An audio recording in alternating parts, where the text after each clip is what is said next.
I was.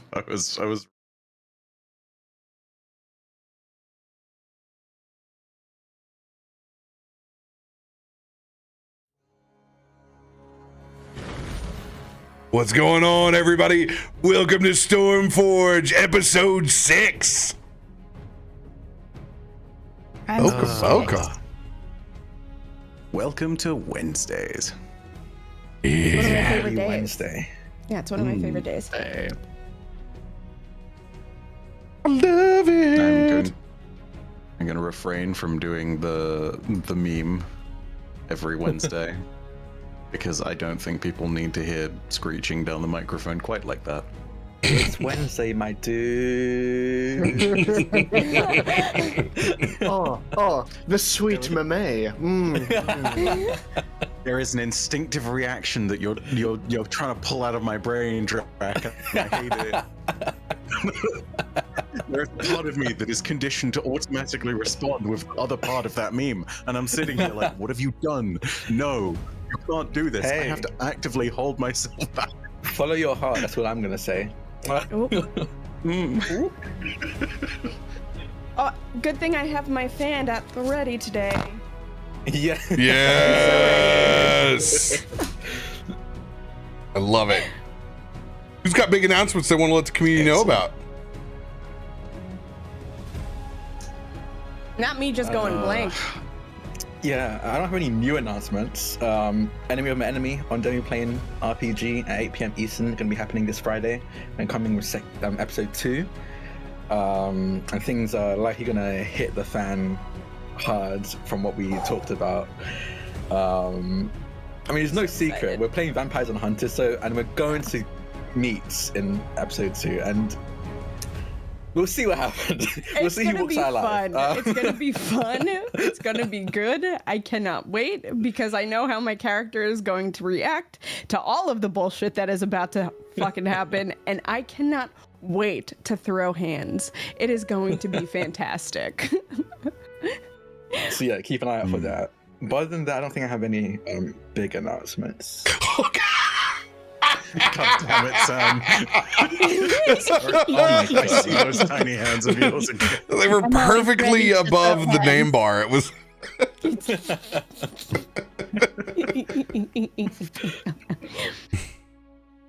Sam today is joined by Myshkin's Mage Hands. Oh my god. They're called the Mish Clubs. Get a little green tinsel you can wrap around. Actually, we take the mist out and it's just skin gloves. Oh. I don't like it. Well- I'm rethinking this whole campaign, actually. That's fine. If you can't hang with me, then you shouldn't be here. I'm a lot to Damn. handle. Who else has big announcements?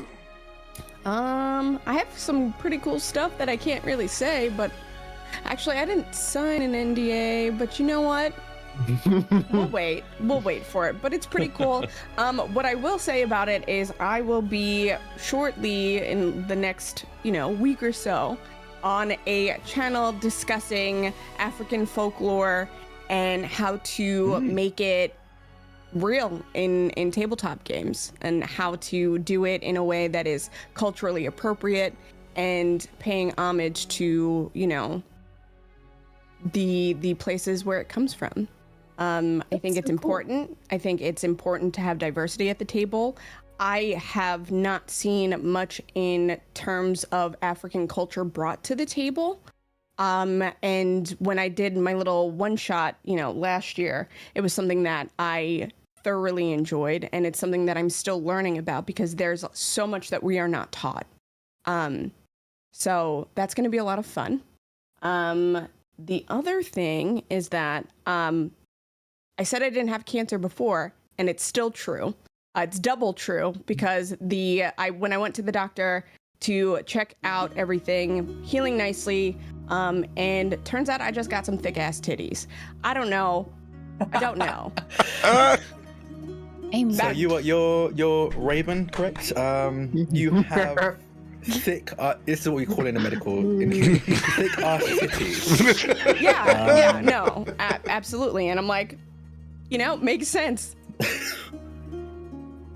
Sounds like it's no bad news at all. Okay. No, it's just, no. So TLDR, it's just that I have very dense tissue in specific places, and I mean, I'll take that. I just have to keep up with, mammograms yearly now instead of, starting 10 years from now, but I'm okay with that. So that's pretty big. I was really happy. Felt very light. Yeah. Nice. Good stuff, yo. Love that. It's not a particularly happy announcement, one on a more sort of whimsical shucks thing, and the other very much so. But the shucks thing is I'm off break as of tomorrow. I will be back. You will be getting more regular videos on Friday for things. As per typical. The sad bit is I don't usually shout out any particular videos and whatnot on the individual basis, because day by day goes by and it's just the churn. The last video that I made was something that was very hotly requested, which was the story of good Commander Zavala, given the passing of Lance Reddick.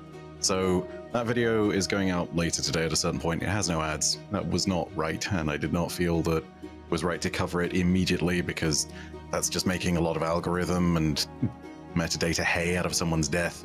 So that's come out now at what I think is a much more respectable timeline. I hope that everyone enjoys it. Normally I wouldn't shout out a video like that, but yeah, when it comes down to it, this was very important. So if you are so inclined, go ahead and check that out. And for the rest of it, more stuff from me is regular, but no ads on that video. Should hopefully be something people can sit by and, I don't know if enjoy is the right word, but sort of Reminisce. Get some peace with. Reminisce. Yeah. Yeah. I never know the right term, but I can't thank wait you. to watch it. Yeah, I'm going to be watching it too. I think it's important because, hi, I'm biased, I'm black. I think it's important that, we talk about these things respectfully. Mm-hmm. If I was really cool, yeah. I would be able to take a purple sheet and have a parachute party and put some fans up underneath it like I had my own personal bubble and would listen to it. Because that would be the way that I would listen to my Commander Zavala in my Destiny Titan bubble, where it belongs. Stay Did you see inside that? the shield. Did you see that video that Lance Reddick did where he was like, people keep on saying they could listen to me talk about anything. So I'm gonna read the ingredients off this soda can, and good God, it's absolutely beautiful. It certainly helps that in real life, Lance Reddick, from every single person I've heard reporting about it, was just a wonderful human being. So, yeah, it's just miss you, Lance. Miss you, Commander. Cheers. I don't have beer on me, but cheers. No, but we got beer in the stream. If you got one, Voodoo Ranger, capitalism immediately after the feel-good story. Jesus. Say, not Robert capitalizing on it. No, because I wouldn't be here if it wasn't for Voodoo Ranger. So it's my own sweet, sweet love story. They paid my mortgage during COVID. So if you got a Voodoo Ranger, raise it. Atomic Citrus in stores now. They're great people. We'll be there at PAX West. Into another set of great people that have provided all of these lovely maps that you get to see from week to week from the Patreons: Shabby, Drewcom, Westwolf, Aaliyah, Caleb, Monica, O3, Feisty, Kim, Nick, and Noor and Stokers. Thank you guys for being in the $10 tier and above on the Patreon and helping take care of our wonderful, wonderful map bill. Love you. Picking up where we left off last week with Kallisto's son and friends swept up in the mix of the chaos of Agent 178's lockdown of the streets in Stormforge. Going off the intel provided by Faroük, the eyes in the sky, Farouk's Golden Eagle familiar. You guys were able to charge into the fray, kicking some serious city guard ass, but not before two of your party members were dropped from long rifle shots from Sky Marshals. It took the will of Myshkin, Kallisto, Loluphia, Kaivar, all pushing forward to save Kallisto's son. With Agent 178 dropping to the ground in an incredible push. By the end, some ridiculous failsafe triggering when the other city guard tried to remove their helmets. Every single guard has perished. Chrissy back at the Amber Forge, still exhausted from the earlier visions that transpired hours before. We pick up in the moments after you all realized that every single guard has perished. And silence fills the night streets. As Myshkin's ghostly hands still envelop Loluphia's, they flicker out, and you see the green glow around both of the pendants around Myshkin's neck equally drop as he just suddenly crumples, still up against the barrels and the crates he was hiding behind, and you can see that he is shaking a little bit as he looks down at the two quite prominent bullet wounds that are staining his red cloak an even darker shade, and he just sits there for a moment, his wrists just shaking and held up against him. Druid, seeing this, immediately run towards you and try to catch you to help lessen the weight of this fall. And whoa, it's okay, it's okay. I'm all right. I'm fine. I think you looked better. And she would just cast some healing and make sure that this air envelops you and is warm, just to let you know that you're feeling this warmth. You're here with us. As it penetrates your wounds, we give you some help. The bullets just slowly push out and ding, ding, ding, ding, ding on the ground, and Myshkin just looks at you, and you notice as you reach out to him, he does initially flinch, but he looks at you and... Thank you. Are you all right? She's kind of looking at herself. Well, I think I am. Thank you, though. And thank you for your help. Don't mention it. And he is immediately going to move past and towards the bodies of the various Sky Marshals that he can see. Our eyes follow. And can I investigate the bodies, just pushing them over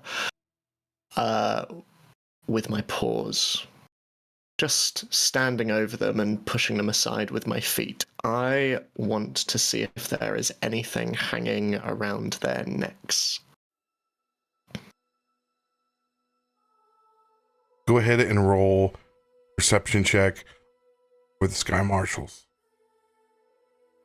Okay. Where are we?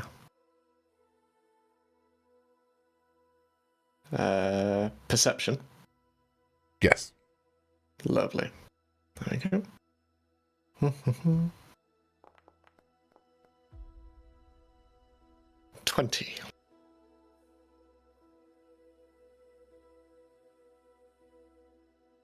There are no tags, no necklaces, no identification. Myshkin's wrist just slowly reaches up to the purple scarf around his shoulders and brushes against one of the items that is sewn into it, a copper cog, and just turns away. And he's trying to see if he can see Kallisto and, more importantly, the kids. I think there'd be a moment where Kallisto is more listening out to see if there are any more fighting going on. But once it's clear that there's silence, you'll see him round the corner with the kids in front of him. I think you can see he's fully herding the kids. I don't think they have any intention of leaving after what they've witnessed, but he's not taking any chances and kind of has arms on either side of the kids as he's leading them to the rest of the group. Myshkin, did you want to check for anything more specific on these individual Sky Marshals? I'm going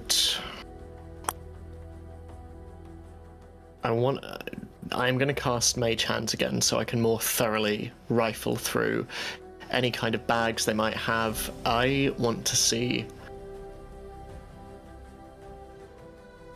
if there are any cogs on any of them. And I want to see if there are any orders. I want to see if there are any paperwork, any instructions, anything pertaining to what Chrissy. Roll society check. Society. Okay. I am untrained. There we go. Don't you still technically have the +1 though? Oh. Just saying. Rummaging through their pockets, you do not find cogs that you're specifically looking for, but you do find Agent 178's badge and what appears to be paperwork. The other Sky Marshal has no paperwork, no identification.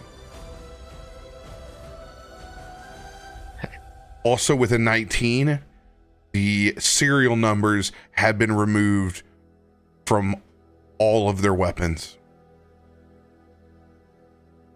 And what does the paperwork say? I want you to go ahead and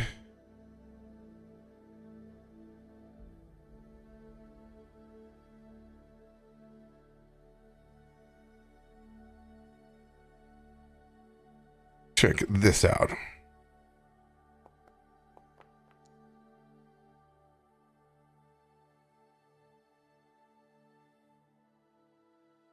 Where am I looking? The DM does that.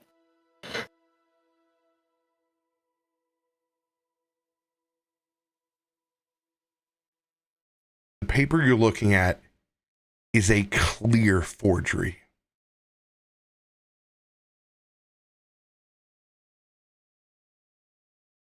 Even with you being an out-of-towner, it doesn't take long to realize that this is not a real document and not a real badge.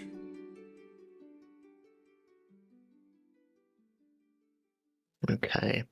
And what is the paperwork a forgery of? Identification for them being a Sky Marshal. Lovely. Okay.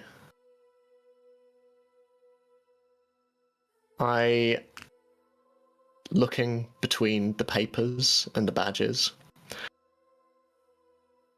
Myshkin looks over towards both Loluphia and Kallisto, and seeing the children following,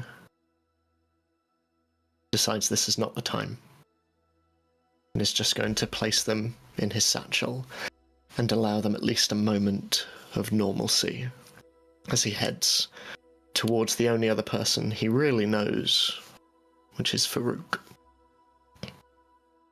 Is this apparent to us? Like, your facial features, do they indicate anything? They certainly soften, and you do see as Myshkin looks towards the group following Kallisto, you see him just nod a little to himself and just bring the purple scarf up around a little higher and move off.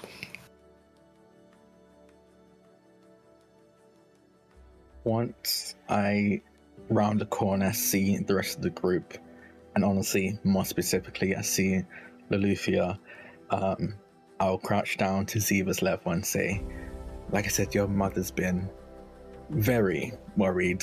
I think you owe her an explanation. As I'm like, nudge Ziva over to Loluphia, before turning to his friends and going, all of you go into the Amber Forge. My mum will fix you up some dinner, somewhere to stay for the night, while we figure out what exactly to do next.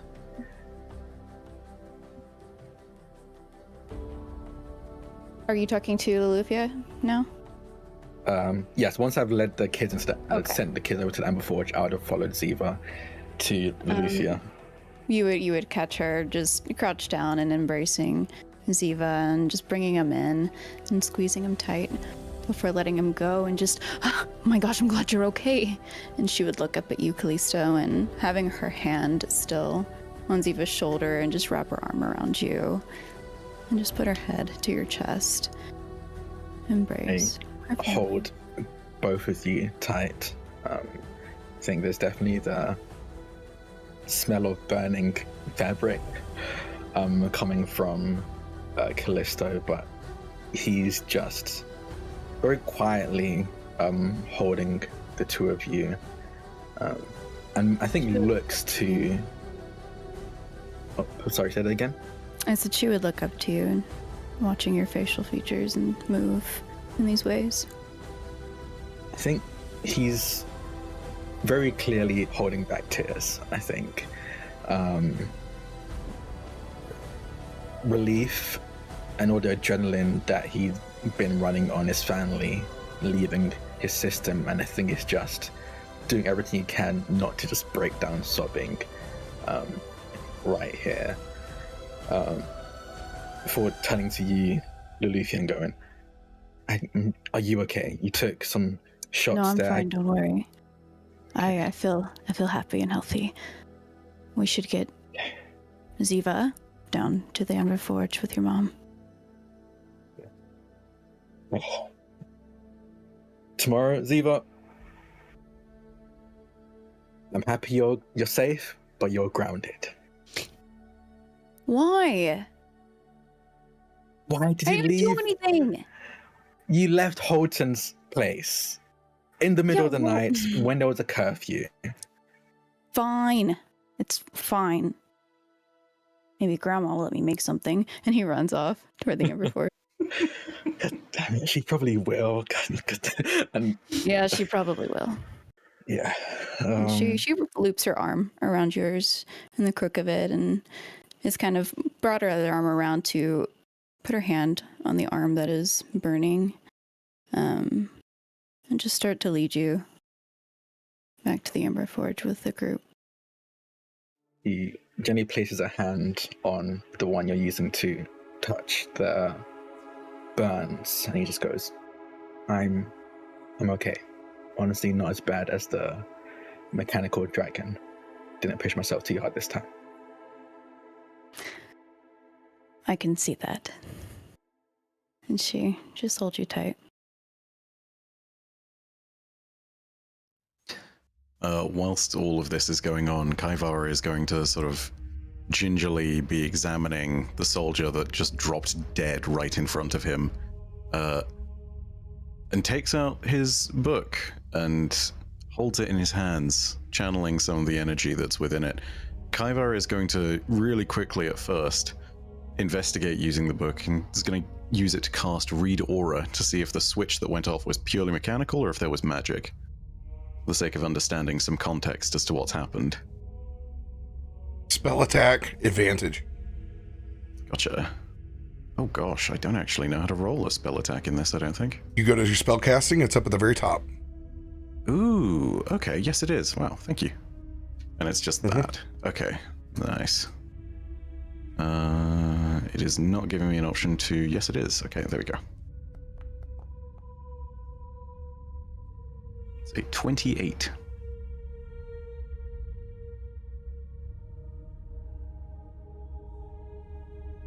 And this assists only if it is magical?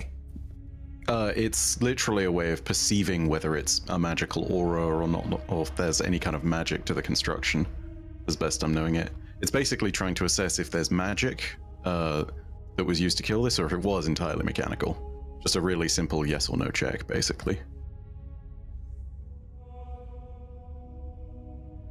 Kaivar, you feel as if something has been lost or expent. You clearly see a small mechanical device, but you also pick up the faint essence of expended arcane energy.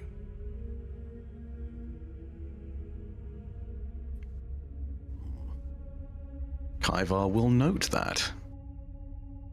We'll not really say on it anything more on it, but we'll definitely note it, because he has not been to Stormforge before and does not know about the city and how it views magic of certain types and how it views technology. Still holding out the book, he's going to walk over towards the Juggernaut and the remains of it that have been pulped in a bloody manner, and he's going to hold out one of his larger hands on top of some of the remains whilst holding out the book, and one of the other pages next to Chrissy's will begin to fill. And as it slowly fills, it's got something that resembles the brutality to it. An armored and clenched fist, brutish shapes. The pages fill themselves out, and the book closes itself. And Kaivar then walks away and follows the rest back inside the Amber Forge. And while everybody is fighting and dying and surviving and making their way back, Chrissy is dreaming or something like that on the back of Lily, and he's seeing these very vivid shapes, these vivid colors, much like an omen that doesn't make sense. But he sees Kaivar rise and grow. And he sees this cloud burst before being put back together. He sees fire and ice and waves of metal. He sees a faceless puppet master holding strings of what appear to be sky marshals as they are snipped, watching these dolls fall and tumble. And as he is going through this process of lucid dreaming, he actually, I'm going to cast threefold aspect. He is himself, but his features are aging.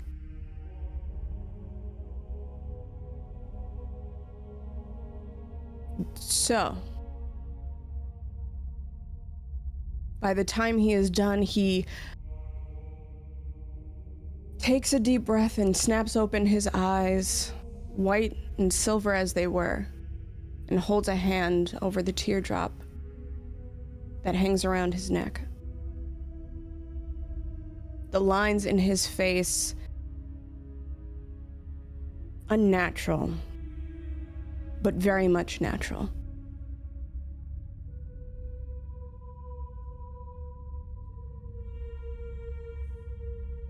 And he looks down at Lily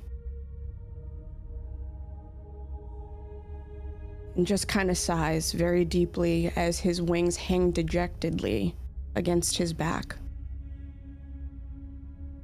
And he places a shaky hand against the corgi's face. I think these are going to be trying times. Lily. I hope that you will always be with me. And he smiles and like his back is hunched over and he giggles a little bit. He's tired. And there's a lot that is being told to him that he cannot decipher. And he's wearing that.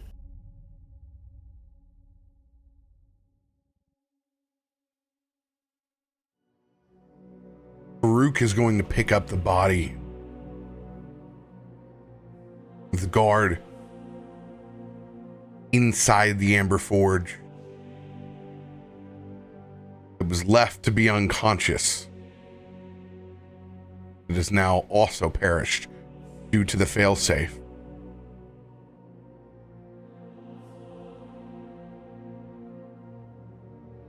And he's going to pick up the guard that's slightly outside the door that feared for their life before the failsafe went off.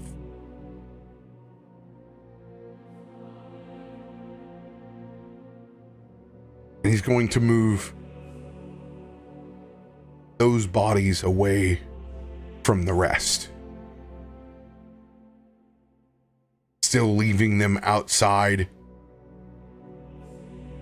You can see him drawing some charcoal etchings around where he placed their bodies.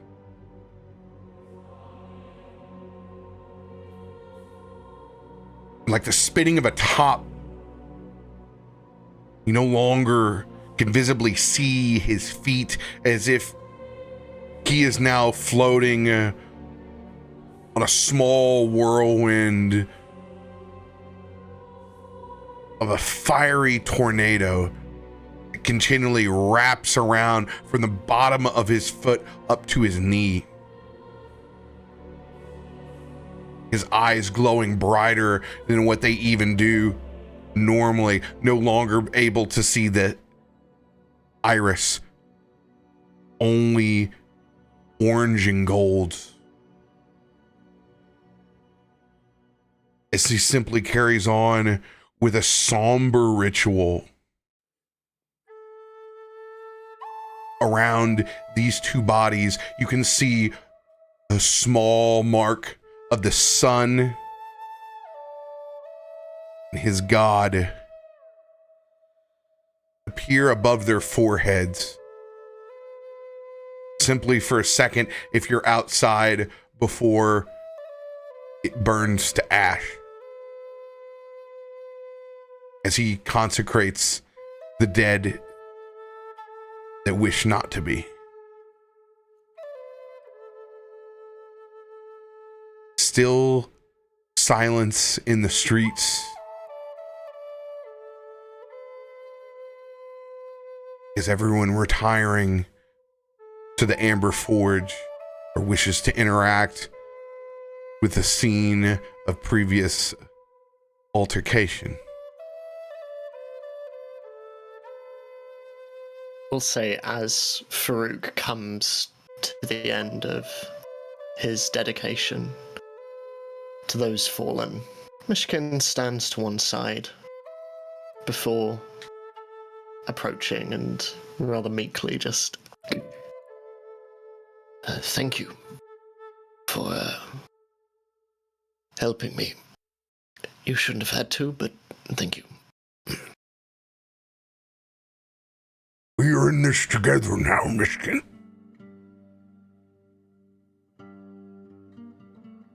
Well, still, it means a great deal. Thank you.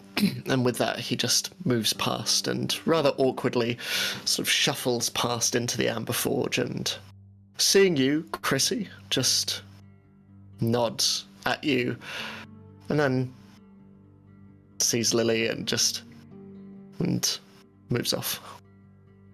You kind of see like this very like sorrowful but like shaky gesture of acknowledgement as he kind of just like hobbles over to Lily and then holds on to him like very, very unsteadily. And he uses his fur to kind of like walk around and like sit in front, and Lily just kind of like at some point turns his head and like very gently, like a mother cat to its kitten, like grasps Chrissy by the scruff of his collar and just kind of like places him down like he's had enough. And Chrissy just looks up and says, "Yes, oh, okay, oh yeah, I understand, Lily. I'm sorry. And just kind of like shakes his way down and like ends up getting, you know, comfortable in the crook of his arm, of Lily's arm, and lowers his head and starts to like kind of doze off. You know how elderly people sleep sometimes, which I'm very envious of. Just kind of, and like as people start pulling in, he goes, hello. And just Lily like places his jaw, like the underside of his jaw on top of Chrissy's head to kind of get him to stop. Like, you're embarrassing yourself, dude. Just before I enter the Amber Forge with Loluphia, I'll again kind of gently squeeze their hand and go, I'll join you. I just need to get something. They had some equipment that I think could be useful for us that I'd like to get my hands on. You think after all of that I'm going to leave you alone? You can come with, I'll be honest. No, I will come with. He smiles at that and gestures over to specifically the fallen Sky Marshal that I think took one of the shots that took out Loluphia, and just goes. That was the other guy, not 178, right? No, yeah, it wasn't 178. It was another guy. Yeah, and I'll walk over to them with Loluphia and crouch down to their body, and I think it kind of flashes across his face, but a look of, I don't know how to explain it.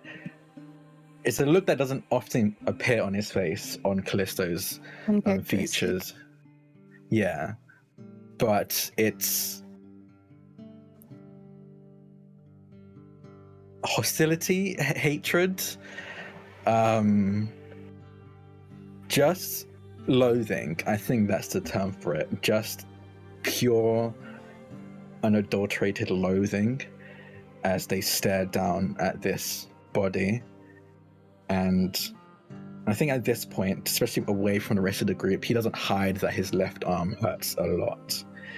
When he said that he wasn't pushing himself, it was very clearly a lie. The entirety of his left sleeve is burned away.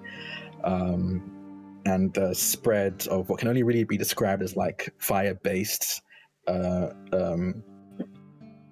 necrosis is stretched down to just past his elbow at this point, and he holds it to his chest as he uses the other to try and remove the jetpack from this Sky She Marshal. would help you.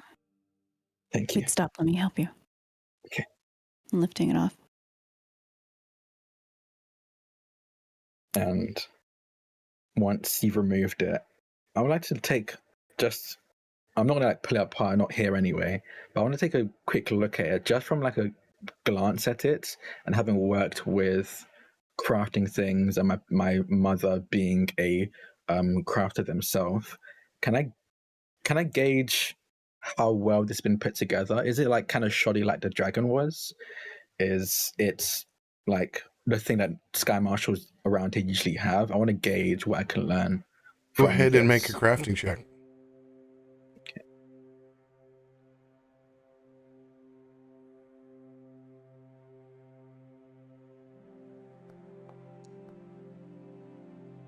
$16. One per second.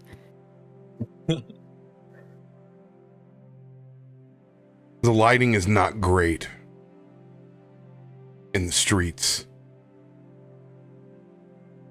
To your eyes, it appears to be standard issue, but to really get to the nuts and bolts of it, you'll need to take it back in and get it under better lighting.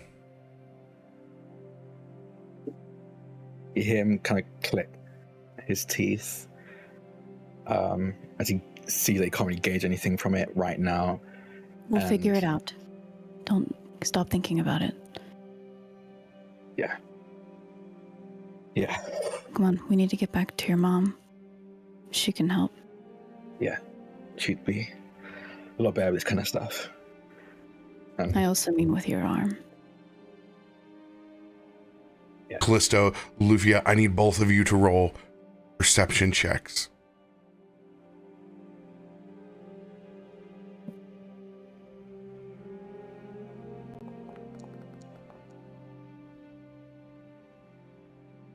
$29. 18.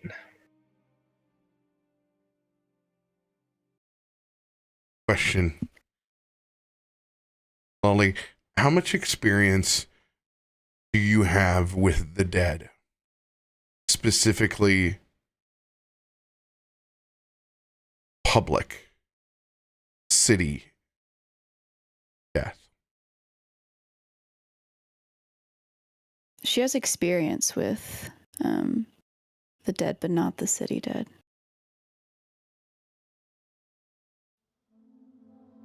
At least not that she knows of. Kallisto. Same question for you.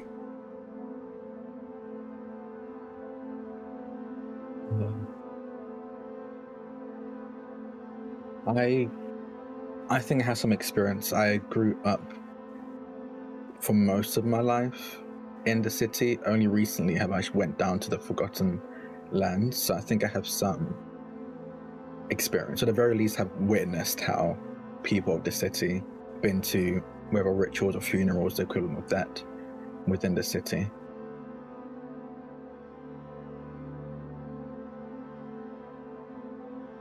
I need a society check with advantage from you, Kallisto, and one with disadvantage for you, Loluphia. Okay.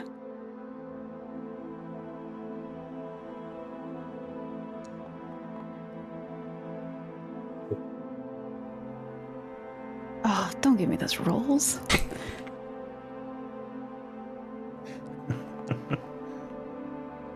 Oh no! No! Oh my god! There's a nat 20 there. Robbed! Absolutely robbed! Oh. The hair stands up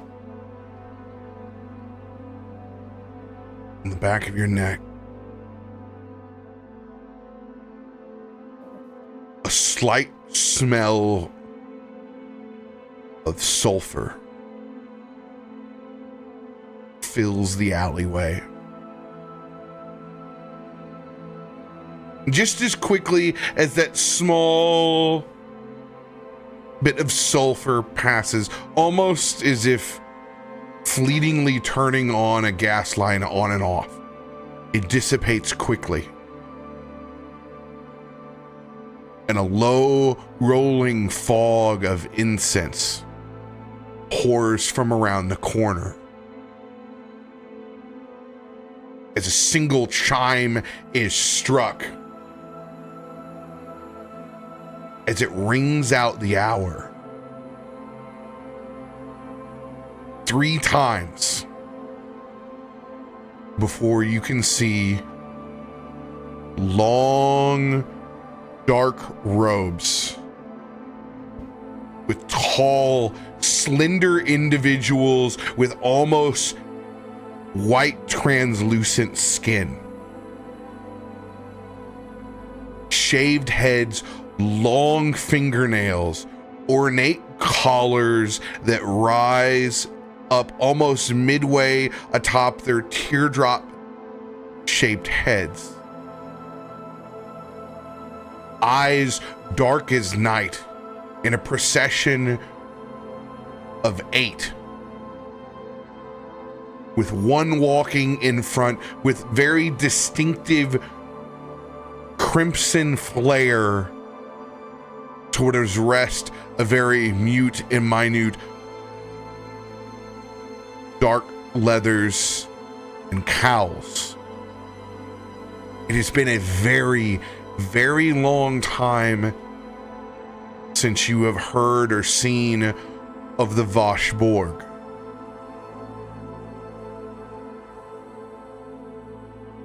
But you realize as they step forward that now everything in this area is now off limits.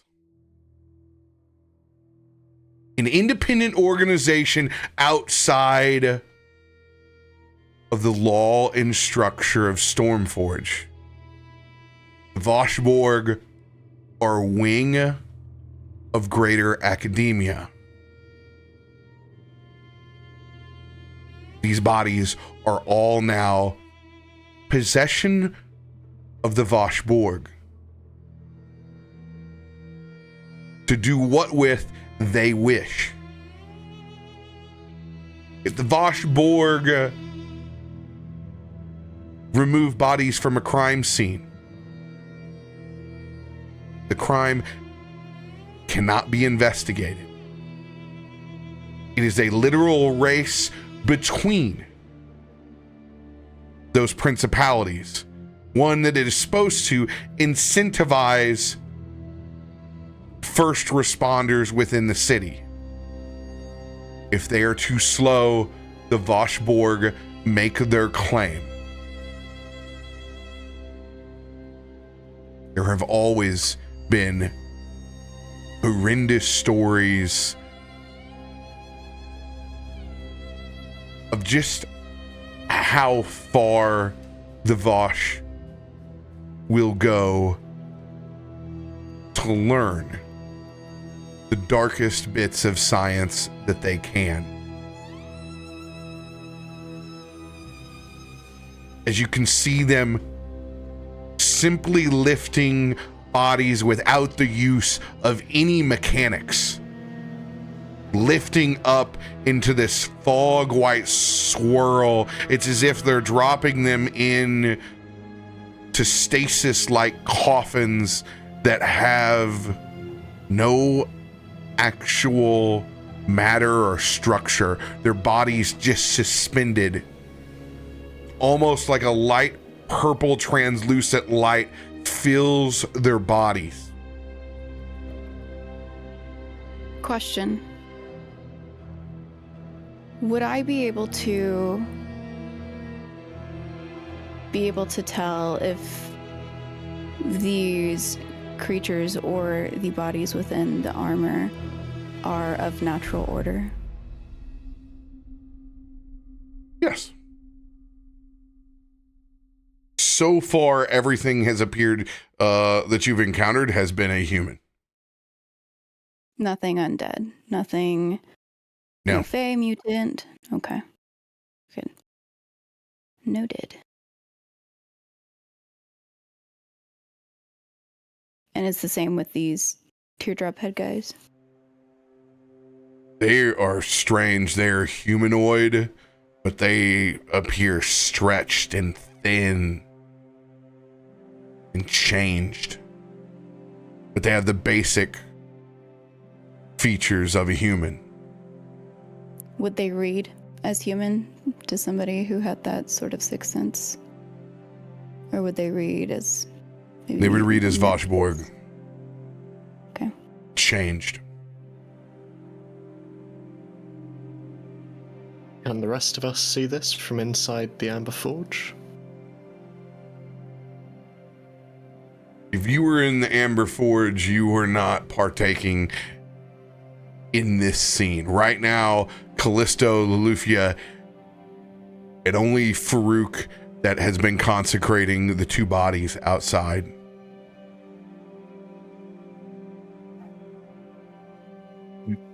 It's one of them floats past you, not even looking at you, Kallisto, or you, Loluphia, simply flows through and heading back picking up the Juggernaut's body with this sort of psionic levitation. You see it stop near the doors of the Amber Forge. So any of you that may have been looking out the front door or through the windows would see this entity as it's looking back towards Farouk. And it simply seethes as it sees the consecration on the ground. It does not say a word, but only stares in this 1,000-yard stare competition between Farouk that is over those two bodies and that entity of Voshborg, before it backs down and collects its dead and begins floating back over to the other side. Do we know what's on this other side? You were on the other side. Oh, I mean in the direction that they're taking the bodies. They're simply collecting still. They have not left the scene. They're over in your vicinity now. Finishing up, picking up the bodies of the dead. Kaivar doesn't have a... Oh, go for it, Sam. Kaivar doesn't have a spine to send shivers down, but there is still something that makes him squirm a little bit when one of these Voshborg touches the Juggernaut in particular. And if anybody is close enough, they would have noticed that the actual spine of the book most definitely did also give a little bit of a shudder as that particular body is taken away.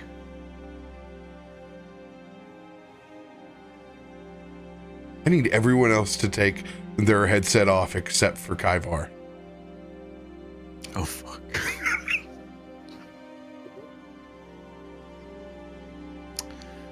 Kaivar.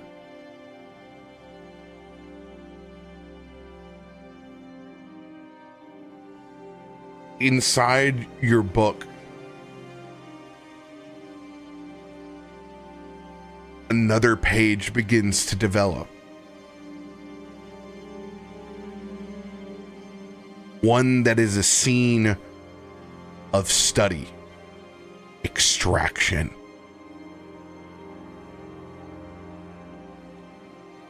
experimentation. You see a form of recycling. This is all transpiring in your book. You do not have it open, but you can sense this page being created almost not against your will, but developing without you particularly requesting it. You see the creation cycle that is the Juggernaut and how it is formed over time and is a product of the Voshborg. Whoa. Oh, fuck. We're good? Yes. Okay. Damn. Kaivar, sensing that something is very odd, sort of reaches for We the back? book. Oh, yep, we're back. Okay, sorry. I didn't notice. You're all good. You know what? No, I should roll a perception check on this first. Because, yeah, just say like 10 or above, and Kaivar is going to take a closer look and investigate what he's just felt.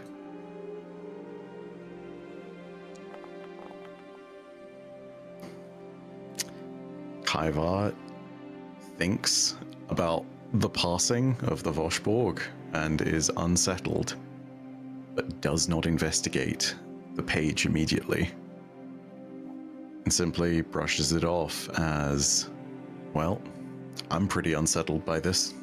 Yeah, I'd be creeped out too.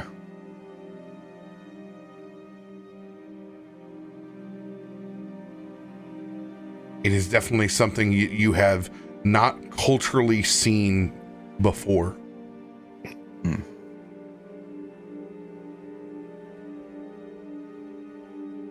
Chrissy, if you get a glimpse of the Voshborg, you would be very familiar, as they are as far on the spectrum of a cult that the greater state of academia allows.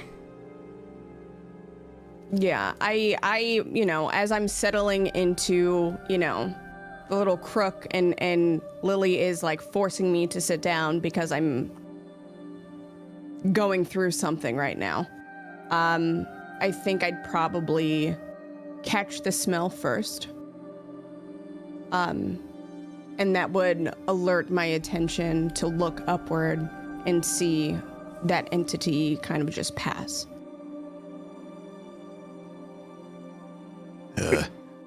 Chrissy, what that one? Are you is Kaivar still out towards the center or in the forge? Oh, I'm in the forge with you. Okay. Like in the forge, but totally got freaked out and turned around by the presence of the Voshborg. So sort of almost hasn't acknowledged much going on, but is propelled to ask that question, having just sensed and seen it as well. I kind of just like unsteadily raise my head. They're kind of like reapers, except they and he starts to kind of like fall forward a little bit, and like Lily kind of like pushes him with his nose.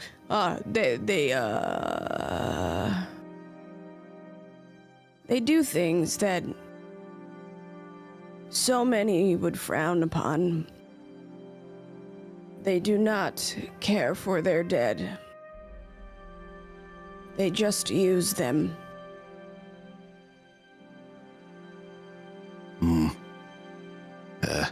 This one, Kaivar, feel wrong, yes? They are wrong, yes? Are they wrong? He kind of just reaches totally out bewildered. and like gently tries to like pat Kaivar and says, "To many, yes. But I've been around long enough to know that every hero is the villain of someone else's story."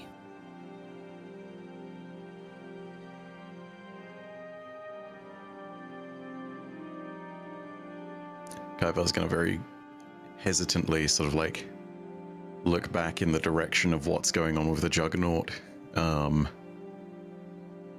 then sort of like retreat back to where Lily and Chrysanthemum are, and join him behind the sort of the table or the desk. Sort of very cautious, very on edge at seeing all of this. Not just because it's something he's never seen or experienced before, but also because of the way that he feels at current.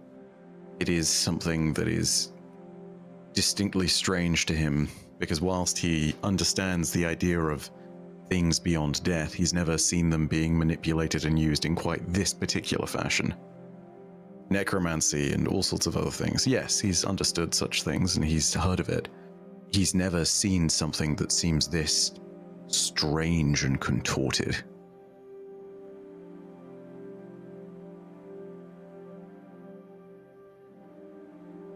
I think Chrissy kind of just like sits up a little bit and there's still this even after having seen them for however long, there's still this unnerve that comes with it. But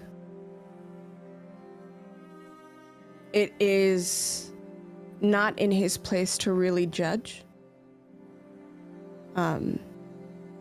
That's not his mission. He is more neutral to these things, only because he, one, has experienced them, and two, understands that fate, even though manipulated, will never be fully changed. Chrissy, you also know, in particular, the Voshborg are both credited with the invention of healing pots themselves, but also, on the other end, are responsible for the creation of necrotic alchemy and bombs. Okay. Let me write that down. They have a sense of duality with their science that can be both heralded and largely disgusted.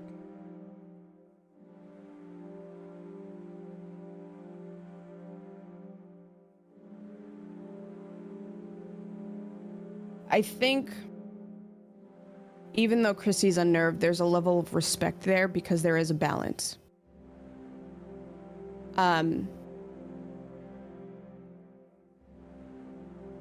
He may not agree with them, but he understands purpose. It's one of those things where he chooses to keep them at a distance unless it is required of him to get closer.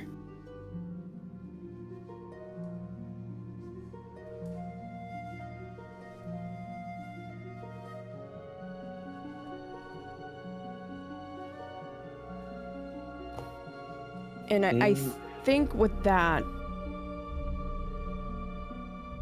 because of the situation and the things that have happened, I think Chrissy kind of like stands up as straight as he can, and kind of flutters down to the ground and just walks out of the front door and is watching them with interest, keeping distance, but just perceiving. And he's idly playing with the teardrop that hangs at his neck.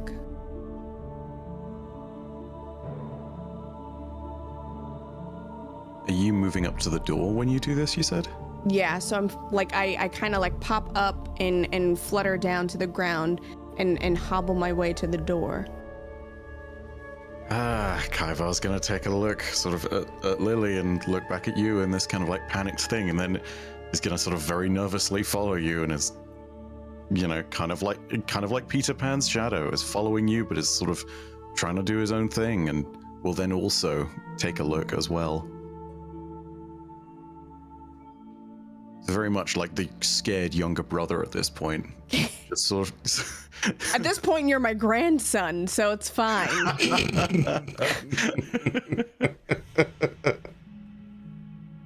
You young whippersnapper.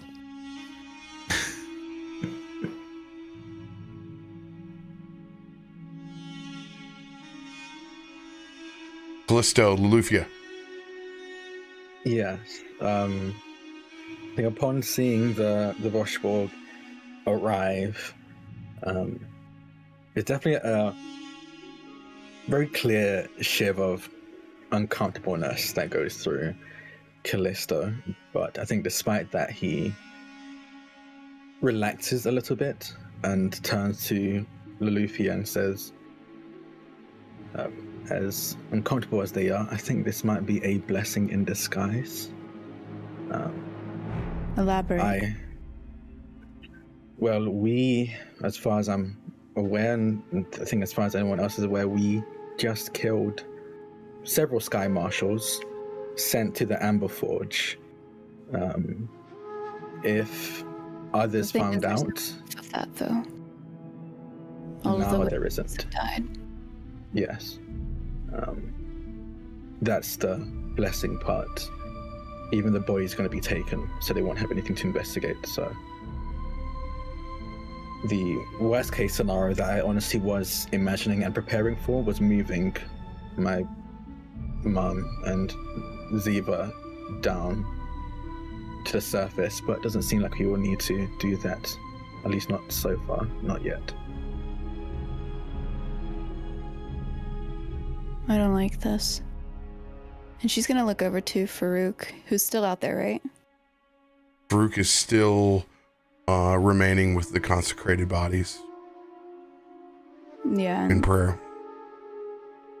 Coming over to him, she would reluctantly, but knowing that this is probably a kind gesture, place her hand on your shoulder. Farouk, what does this feel like to you?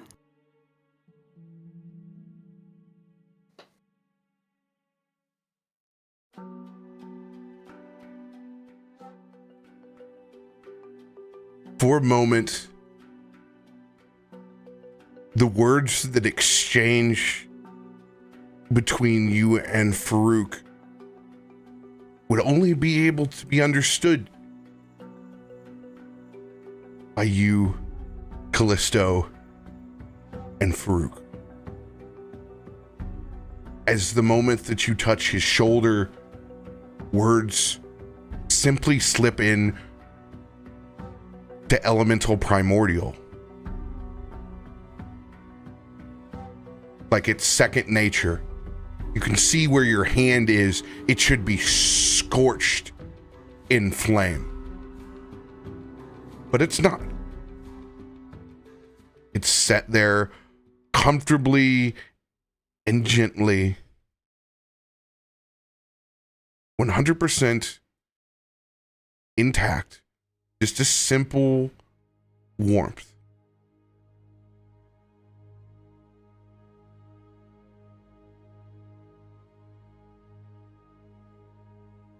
My people do not trust the Voshborg.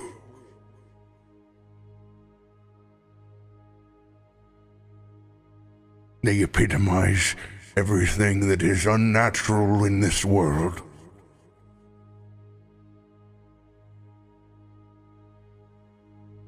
These individuals chose to rest. I honor their words, regardless of their deeds. All in the end deserve rest.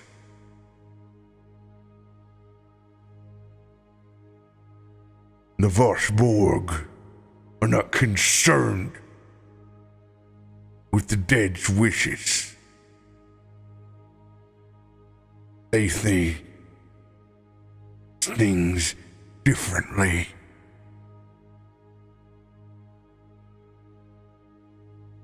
I can say that the honor has been felt for them. You did well. As for the Voshborg, I don't know a whole lot. But I do just need the simple answer. Are they friend or foe? They or neither. She cocks her head.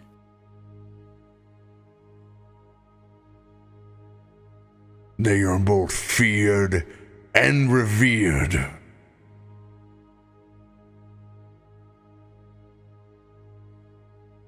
Hence, why they are able to move with immunity. That makes sense.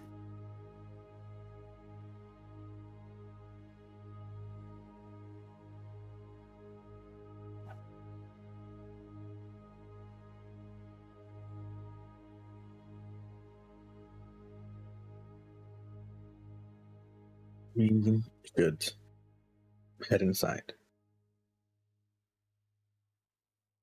Sorry, I lost like connection and lost everything for a second. What did you say?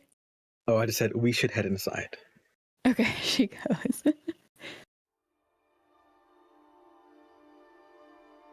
Is there anything you wish sharing with the Volsborg?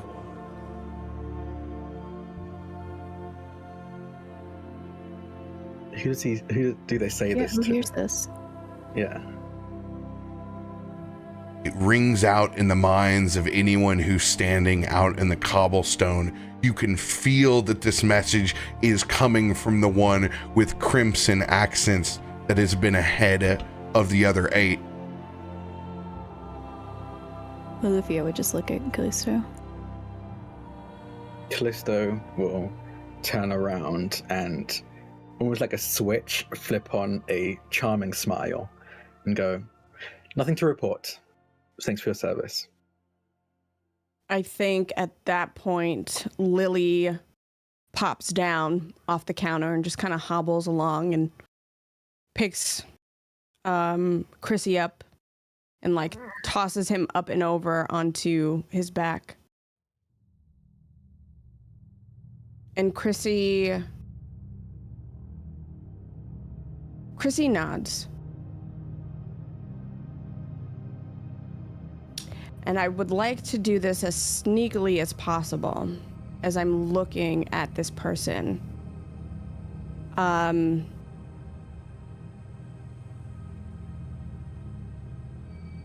But I want to cast Read Fate on them.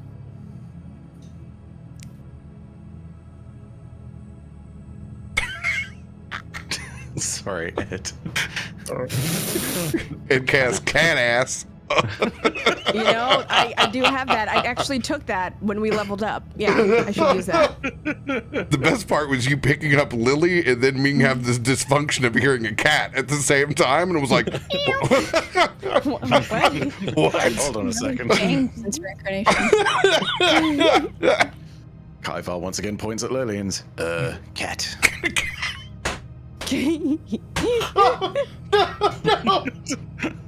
We're fucked up for at least another 48 hours. Oh my god. Also, I just want to say, I'm sorry, ADHD, and I'm hyper-focused for a second. If I do need to roll a stealth check, I do get a bonus on that, or a deception check. Yes. Because I want to be very, you know. Yeah, if you want to Sneaky. cast this as sneakily as possible, go ahead and give me that stealth check. Okay, and then I add +4, right? Yes. +4. Seeing the danger and seeing the threat that's going on and understanding that you need to hide your magic as best as possible, Kaivar is going to use Loremaster's Etude so that you can roll that with advantage. Fuck yeah. Okay, so it's not intimidation. Come on, Raven. Okay, so that's +4. How do I add, like, +4? Just do a +4 untyped. Yeah, so That click as if you're about just to roll. Click as if you're about to roll it. So Yeah. click the stats, Mhm. and then when you do that, a window should pop up, right? That says modifier, and then we're doing styles to be like dexterity, and then all of okay, that. so modifier circumstance, yeah, Untyped Yeah, as opposed to circumstance. Yeah. untyped. Okay, so then I'm going to keep the higher. Yes. yes, and don't forget to press add when you. Okay, you got it ready. Yeah. I did press add? Yeah. Or did I yeah, not? No, you're good. No, you're good. I don't think I did it the right way. No, you didn't. No. So that'd be a 20. It'd be a 20. That would then. be a 20. Yeah, I didn't apply. Yeah. Okay, so yeah, 20. Obviously, I know how to roll dice. It's fine. Also, not that it matters on my end of things, but did you mean to do deception or stealth? No, it is deception. Or Cool. Got it. yeah, it is deception. So I'm like deceiving them, right? Like I'm like, hey, you know, and as they're looking at me, I'm sure they know of me, but they don't know me in this form. Roll a perception check for them. I think I have to roll a perception check for them? No. They will roll a perception check on you. Okay.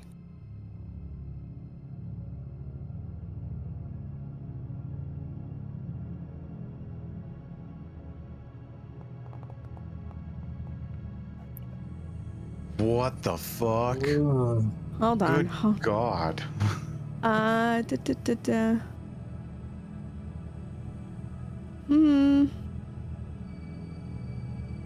they carefully examining me? So it says, unless a creature specifically uses a seek action or otherwise carefully examines me, it doesn't get a chance to notice that I'm not my true age. Wait, are you hiding your true age or are you hiding the spell? I guess. Well, so I'm hiding my true age, but through that, I'm hiding the spell because I'm trying to talk to them, right? But with threefold aspect, With threefold aspect, I get 3 individual ages, all with very different personalities. They're still true to who I am. It's just based off of my deity, who has 3 faces, the young adult, or the maiden, the mother, the matriarch. I am in my matriarch phase. So people who don't necessarily aren't close to me and don't know me will not know that it is me. Like they may... I'm trying to explain this right, and I'm not doing that. Don't worry about all of that. I will Okay. tell you how this goes down. Okay. You simply see that form levitate in your direction. That's fine. I'm ready.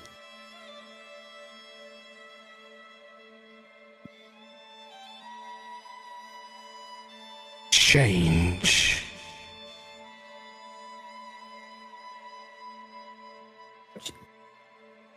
Change.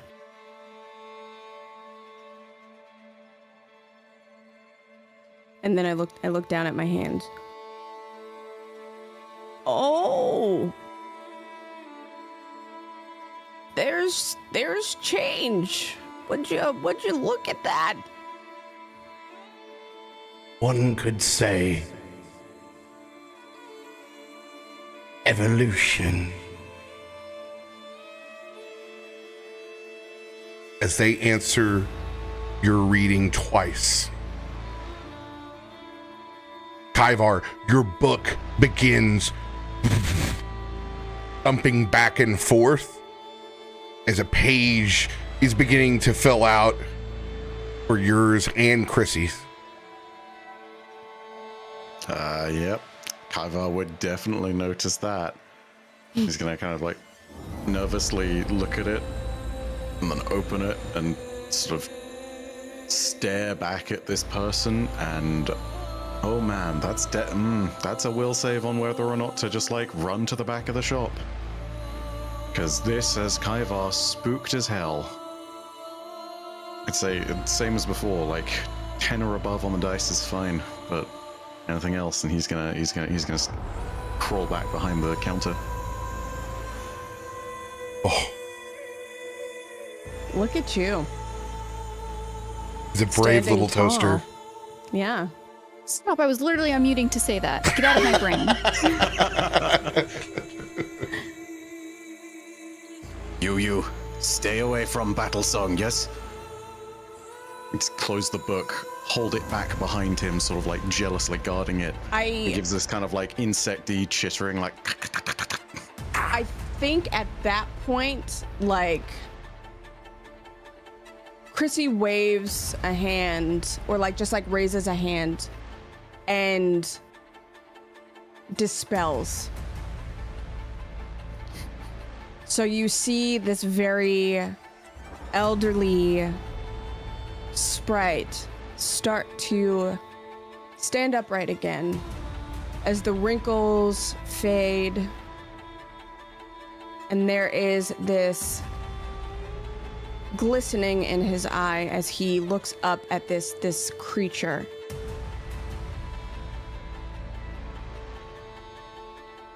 I'm listening. Tell me then.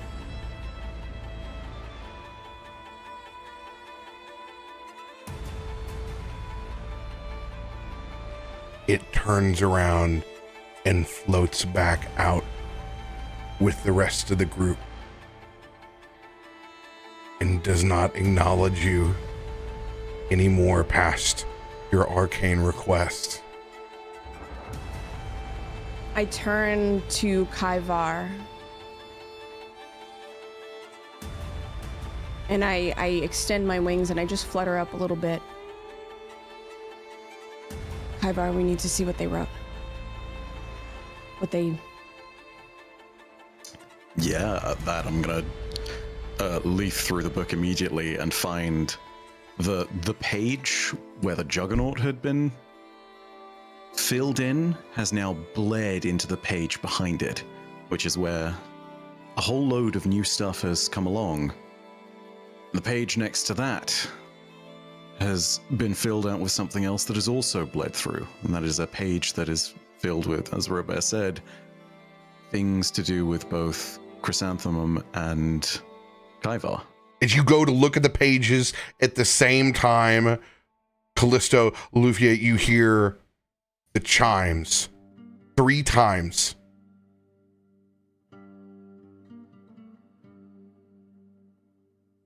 And there's a moment of distortion. I need everyone who has everyone can roll an Arcana check as you feel something.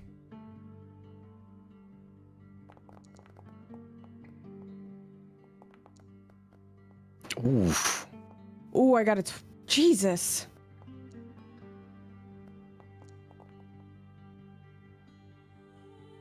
Oh, poor Farouk. Farouk and Kallisto are rolling under 10s. I rolled a 7.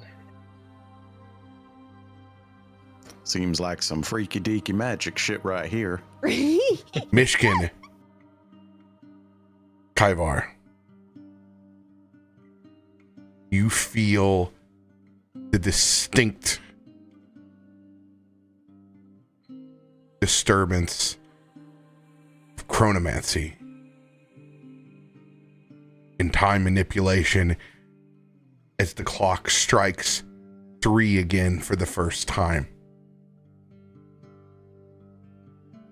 And there is no sign of the Voshborg to be found within the streets.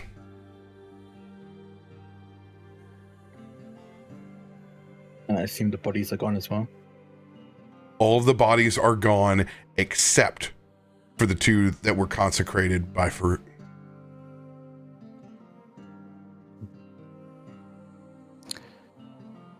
If Kaivar looks down at the pages, particularly the page with the Juggernaut, is it still there?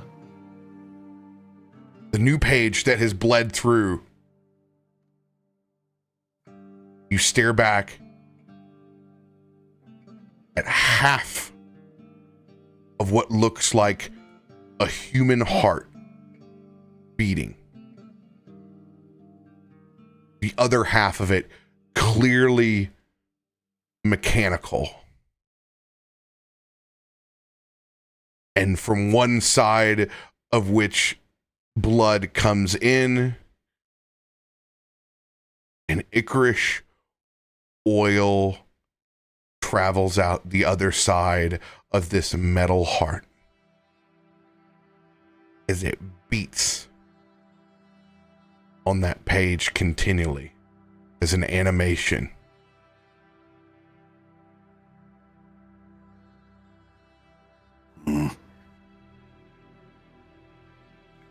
These ones, they use the magic of time, yes? Would Clock. Would I know that? I feel like I might know that they use that, but I've never seen it or experienced it, and I don't think I've experienced it still. Kaivar would be reaffirming your choice to believe or not that what you just experienced was time magic. Okay. Strange power. None should change but clutch. None. Oh. No. And Kaivar is going to start to try and, like, scrub out what's on the page. And it's not working. I think Chrissy immediately just, like, dashes over towards him and, like, holds his hands and says, use this. Every message that we are given has some importance, Kaivar. For good, for bad. Learn what you can, because the universe is full of secrets.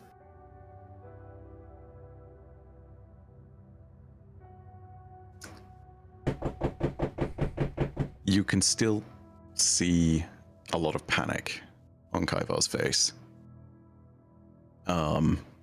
But using that, he's gonna sort of like take a moment, breathe, and examine the page deeper. And he doesn't quite see veins flowing out from the heart, but he does see the points at which it looks as though the ink was pooled onto the other side from the Juggernaut. And he realizes that the two pages are connected.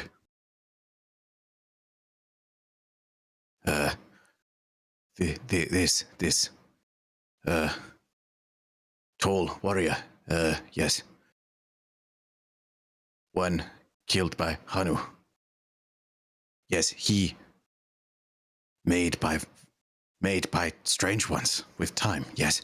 As Kaivar has indicated that what he's learning from that page as he's looking into it is that the Voshborg are responsible for the creation of the Juggernaut.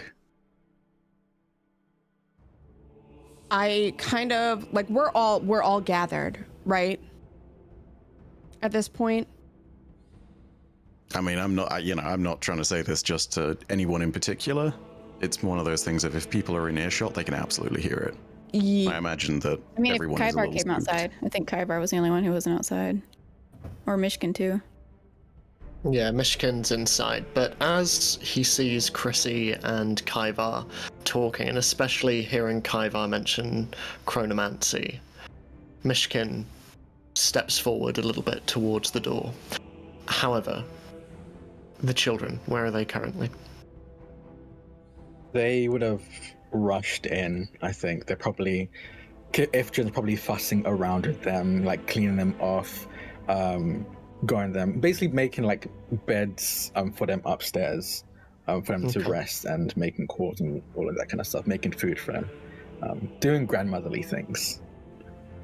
Well, Myshkin is going to do that sort of awkward house party thing where you're sort of standing between two rooms. He's sort of standing there looking very much at Kaivar and Chrissy's conversation and presumably seeing Loluphia and Kallisto and Farouk outside. But he's keeping an eye on the small column of orange light that comes from the door leading upstairs, making sure he can hear what's going on upstairs. But his focus is very much on Kaivar at this point. So while like everything, like the everybody's moving, I look at Kaivar and I nod and I smile. And at that point, he looks over to Myshkin and like kind of gives him like a knowing like nod as if, yes, I will. We're going to get you in to this conversation. You look like you have something important to say.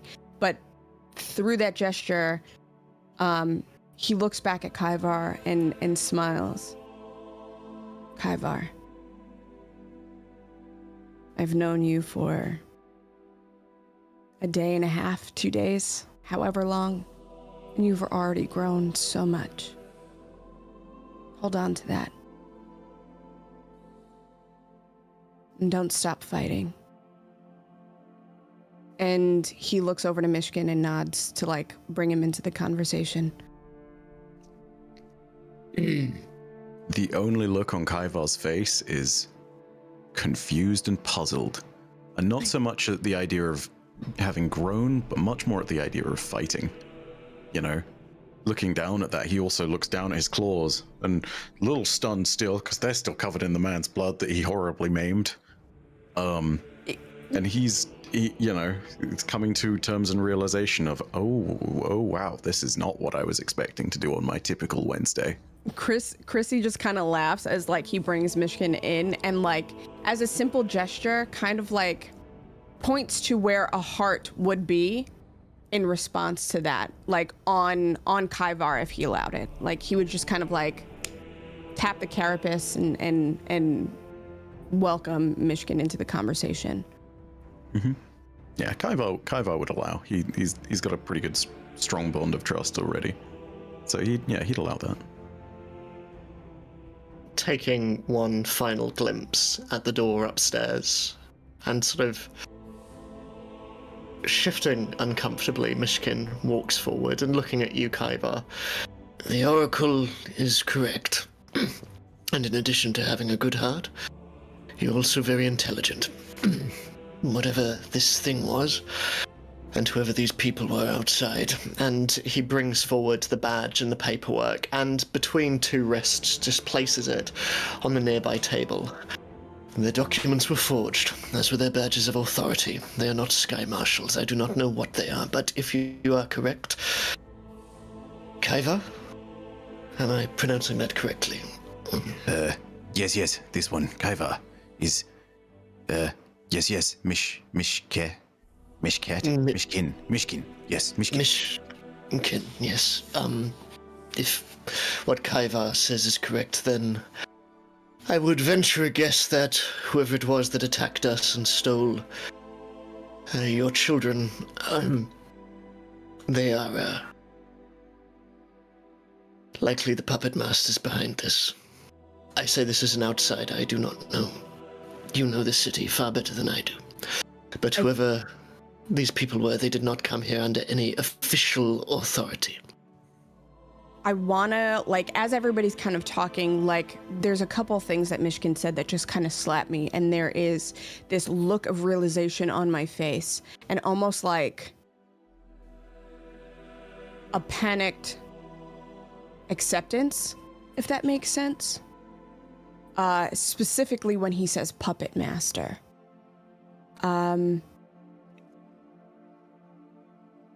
Is the document one that I have seen?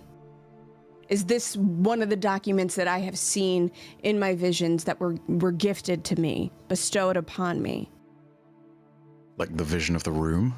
No, so before I was sketching out the room, I had a vision of the documents being forged. Different documents. It's different documents. Am I picking up any familiarity between the documents that I saw in my visions and this one?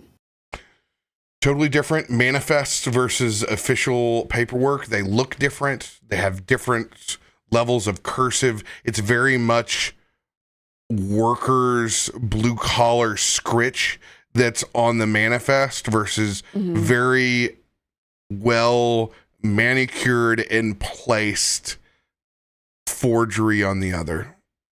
Okay.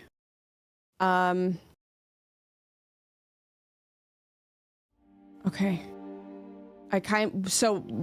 I'm at this point, like, while everybody else is going to start talking, I'm going to be peering over this document quietly for the most part. Myshkin sees this and looking down at the pages and at you, sort of not really making eye contact with everyone else, but certainly bringing his head up so you know he is addressing you all. And knowing that these were not official individuals, we know that there are forgeries being made, and I would venture a guess that this office that Chrysanthemum has seen is likely key to this. Some sort of, And he glances up at you, Farouk, and I believe Farouk and I might be able to provide more answers on that front. I think we know who the office belongs to, or at least who it might be connected with. A mutual friend.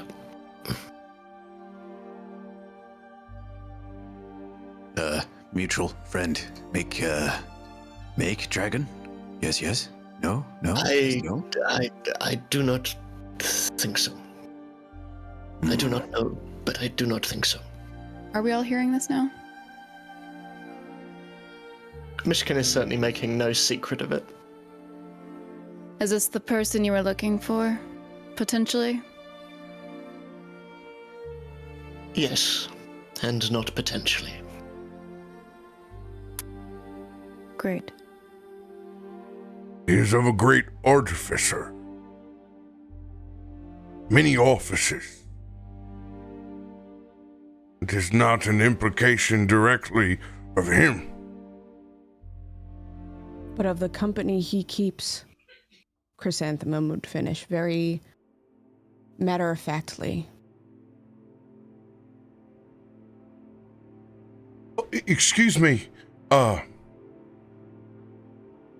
Kallisto, you would see an individual that you've seen many a times before. A family friend. Hyzen Josta, a local inspector. One that works for the greater state of academia, but has worked with both Wardens Guilds and many other Wayfinders Guilds throughout Stormforge. Aizen, hey. I came as quickly as I heard that there were shots. Whoa. Yeah, I can see that it was we're sorted out. a bit late.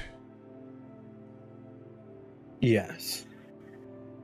But you don't need to worry. We handled it. We handled it ourselves. And then who came afterwards.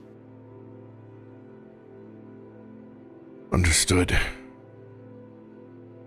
If you don't mind, I see that you still have two. Their rights are spoken for. You can arrange them back to the city morgue.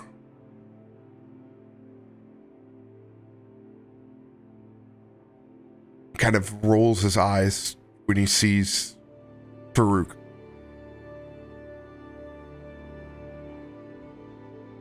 I can see that you've had a long night.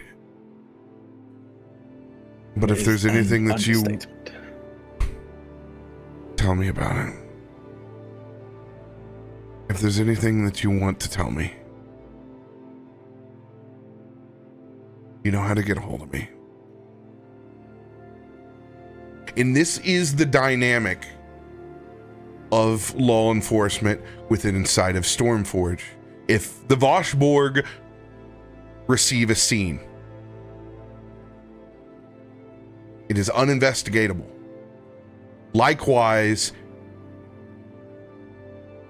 if consecrated rites are given to the dead by anyone from divination, they are protected from any more investigation and are given the directory to whatever their funeral rites may be. So there is no keeping of the body, there is no forensic tests or experimentations. They are granted whatever their wishes or their family's wishes immediately. They are picked up and transported. So it is very much a trust and a guess game if law enforcement comes late. All they can do is use their own powers of persuasion to try to figure out what happened. As you can see, Hyzen is classic 5 o'clock shadow. There are layers of bags underneath within his eyes. His petticoat is worn and ruffled. You can see it has been a very long day for himself as he puts away his notepad. Yes, if I think of anything that you need to know, I'll let you know. What I can say is that, quite frankly, I think everyone was lucky that we had this group and a couple of wardens, as I gesture to Loluphia when I say that, to deal with the mess. Pulls out his pad. I trust you. That's what I'll put in the report. And he stamps it. Handled by wardens, and files his paperwork.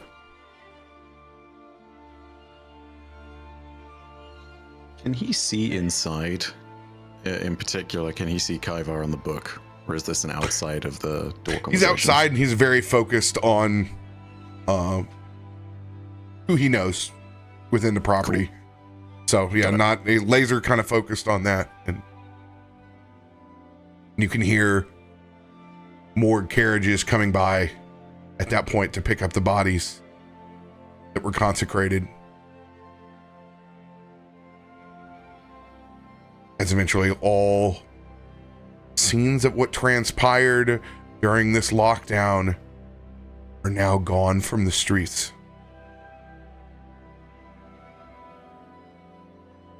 Stay safe, Kallisto.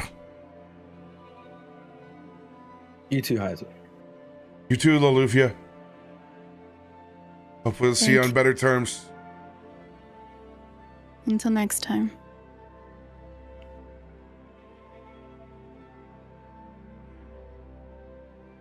As Heisen will leave the scene as well.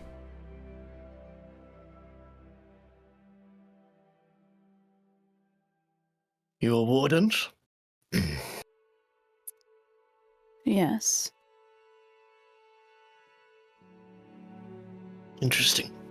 And you see, just as quickly as he lifted it, as Heisen arrived, Myshkin lowers his hood once again, letting his pointed ears just flap free again. Just in front of everybody, Loluphia seeing this. What are you hiding? I would rather not be seen, if I can help it. Why are you hiding? You never know who may be watching, as evidenced by tonight. I don't know about you, but I do not see many cat people without hands walking around. Do you? No, I don't see many cat people. Well, there we go.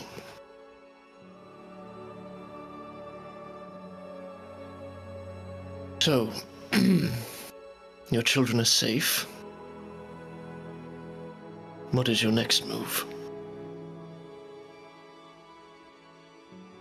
I plan on bandaging up, getting a new coat.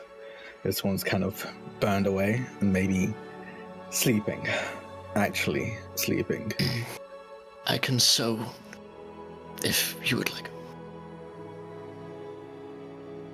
You've done more than enough, Myshkin.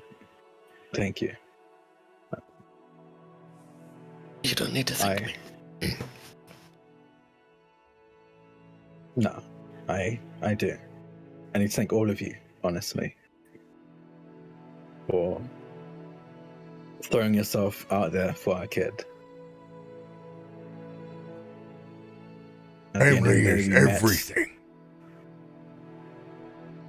You see Chrissy kind of just dissociate after hearing Farouk say that. As Lily kind of just like pops up onto the counter and sits in front of Chrysanthemum. Has anyone noticed this? I don't know, maybe. Can I roll? Go for it. Kallisto is honestly in too much pain. So I'm not even gonna roll for it. Farouk, you say strange word. What this word family mean? Yes. Family. Yes. Yes. What this word mean? Yes. It is the ones that are both blood and not blood that raise you and walk you through life. That is family.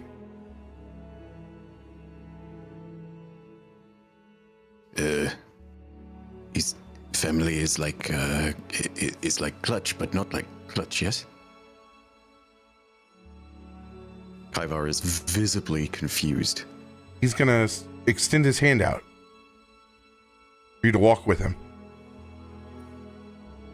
He's kind of looking around a little confused, and then we'll take it. He's gonna walk over towards the forge. As it's still glowing that bright blue flame.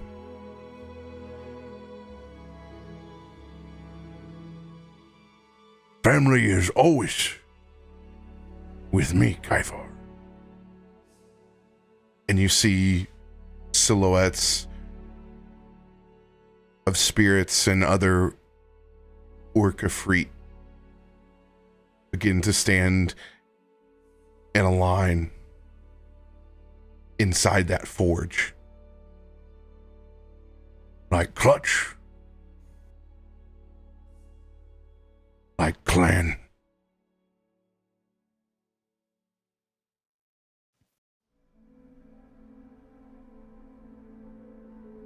In a sort of strange degree of amazement, Kaivar is going to sort of gingerly walk forward and sort of gaze and examine each of the family members, trying to understand and trying to take in and really drink in all of the details.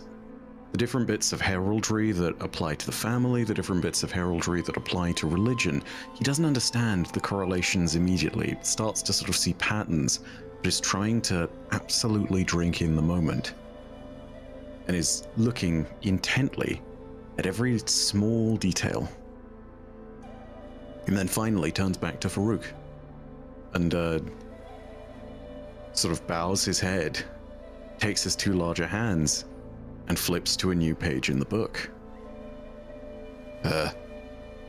Farouk,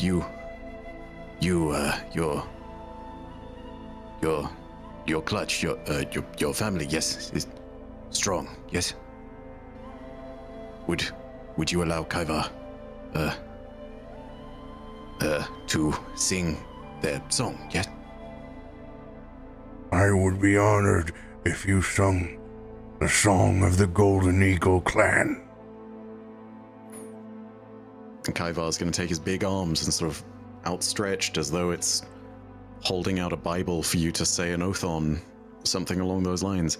He's going to place the book towards you for you to put your hand on, as a fresh page is sitting there and is waiting. He will place his hand on top as it slightly sears but does not burn. Describe what the page looks like.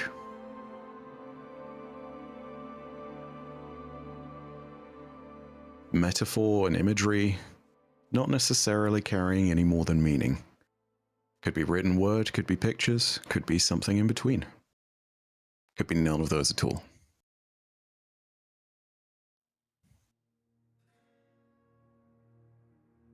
The first thing that you notice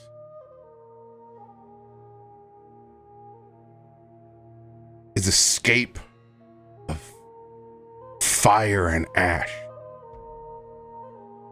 A set of rolling hills inverted shadows as the light is coming from the ground itself, extending out. As there is no sun, there is only the emanating source of light underneath feet. As you stare out and you can see others adorned in golden eagle feathers, proud tusks and horns, different levels of beasts than you've ever seen. Salamander-like pauldrons, very similar to the golden eagle ones that he has. Ones that are more wolf-like. Arrangements of beads and an age of a range of ages that you only see in tight-knit communities as a family is walking together, all towards at the base of this picture, which is a portal. A portal which you have seen before.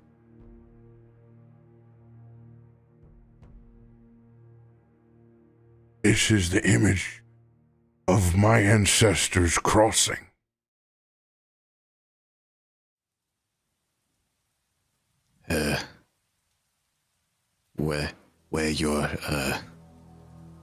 Where your ancestors come from, yes? From the plane of fire, we walked. For my people had always thought the greatest source of warmth and love was beneath us. Those that walked through fire shared a bond. But that day we found the portal inside the mountain. We stepped through and saw its beauty for the first time. We saw the sun above.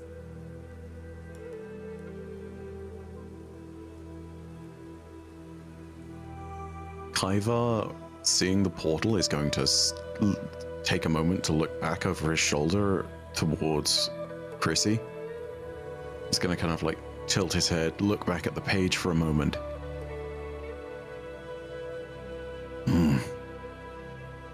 Strange, yes, yes. Children of the embers, we came.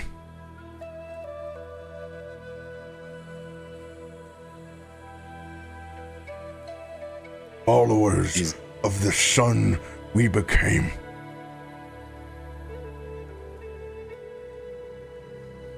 There is danger on plane of fire, yes? Yes? There is danger everywhere. But there is also great beauty to be found. Nothing lasts forever, Kaivar.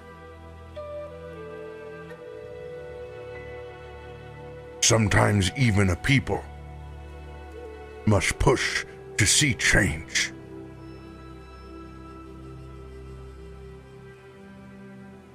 Kaivar is totally enraptured by those words. The book, on the other hand, seems a little disgruntled at the statement. And not aggressively, but spontaneously begins to fold as it then creates this kind of V, and then Kaivar's hands instinctually adjust to close it before realizing what he's even done.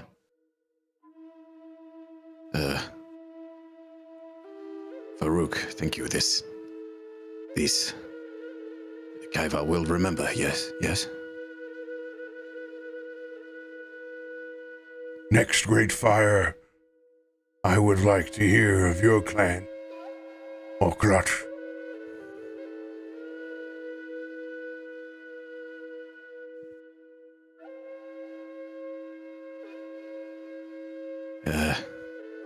I will tell you. Yes, I will tell. I'm gonna need to... I love doing this, but I'm gonna roll a will again to see if that's actually something that Kaivar is gonna consider doing. Because doth he trust? Not yet. To add to the awkwardness, Farouk has flown over onto my shoulder. That'll also totally momentarily like trigger the fight or flight reaction that then immediately gets shut down. And Kaivar's, after jumping a little bit, Hello, Farouk. Oh. and then just sort of gonna like stare back and then walk over again to the direction of Chrissy and check and see if he's doing okay. Chrissy is shaking off something. And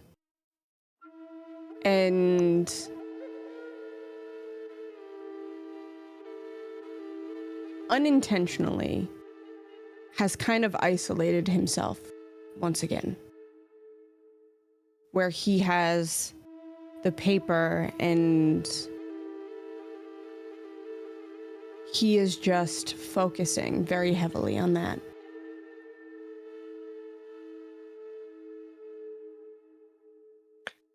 As Chrissy is doing this, Chrissy, Myshkin is going to try and catch your eye and just nod through to the other room before saying to the rest of you, I do not know what our movements are, if they are indeed shared movements, but I feel like we all need rest.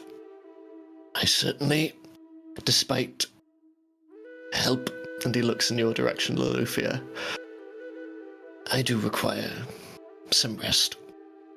And I am sure the two of you would like to say goodnight to your son. So, good night. I think the funny part about it is Chrissy is very wrapped up in what he's doing, but Lily notices and pulls Chrysanthemum, like, again, very much like by the scruff of his collar, and just like jumps and like moves with him towards the forge. And despite protesting, because Chrysanthemum's like, Lily, I was doing something. Lily, there was paper and I was reading and I just, fine, I'm going. And Lily just kind of goes, and continues to like move, still holding on to Chrysanthemum. The rest of you, as Lily disappears around the corner, you just hear, and as Myshkin just looks away a little bit. And I think Chrissy sees that and goes, that's how I feel. Ed, you've got to start rolling will saves for this, man. You've got to have a moment where you conquer your fear of the dog. Let's see how that goes. Where's Will? Will, there we go.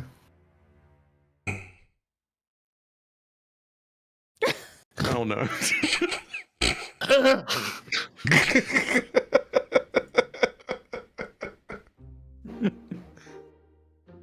On point.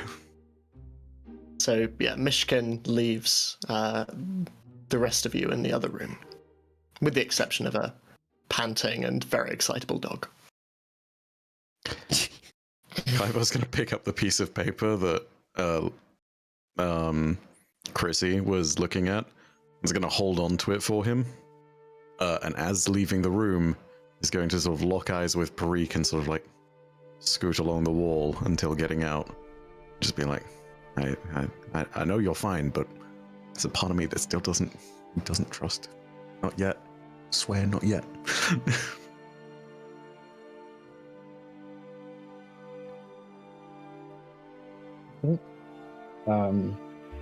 As everyone's been going about their business, Kallisto kind of hops onto the counter and with his good arm pulls out the flask with the ointment and is just basically attempting to apply it on themselves. Loluphia, reaching over, kind of snatching it, a little aggravated. Oh, don't you let me do this next time. And she's untwisting it and just shoving her hand within this and lathering it up on her as she rubs it down your arm and these wounds and tries to make sure that she's a little more gentle than she is feeling. Being mindful to cover every bit that has been burned. Does it feel better? Yeah. Good.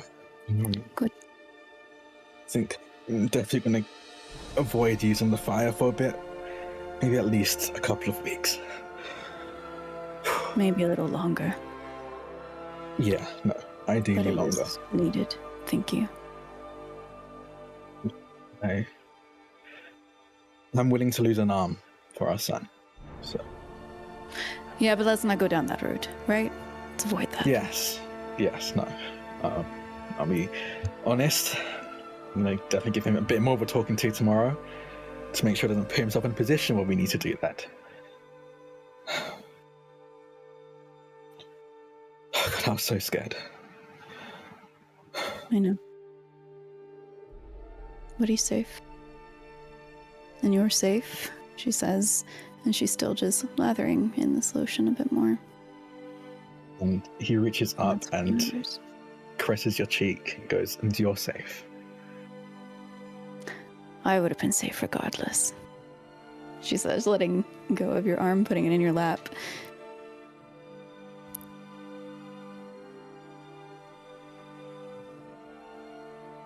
You need rest. Oh, Anyone Yes, doing but- anything else? Putting him to bed. I think he definitely like looks back at the. I think he's had the jetpack in his hand like by his side this entire time, and is like every so often like looking back at it, just like with the look of I really want to take up. Don't think about it. Okay.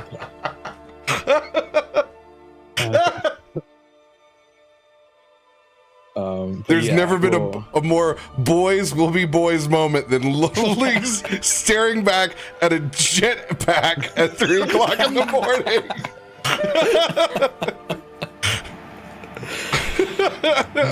Men, one track's mine. It's like Garibaldi riding his motorcycle down the length of Babylon 5, man. Just happen at some point.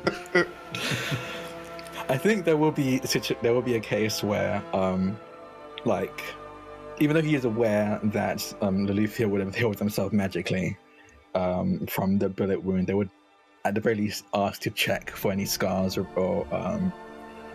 shrapnel that had been left over, just to make sure that she is okay. He can't bend the arcane to his will, but he can do a mean stitching. Real good at placing band-aids if need be. Roll a medicine. Okay. Please don't stab me. Hey, can I roll with advantage? I'm joking. I somehow made 20 more whole wounds. Can I roll advantage because I've treated bullet wounds before? Yeah. Ooh. What? Yes. I thought you were just saying because it's my wife. It's like, no. Because of my wife. Don't roll a natural 1 or they die. Ah, there you go. You know the way 27. around a bullet wound. Yeah. She would be in her like night wardrobe and show you where the bullet wound is in her gut. And is it bad? It's not I've bleeding seen anymore. worse. No, I That's think he good. patched up enough, but there is some shrapnel, so I'm going to try and pull it out.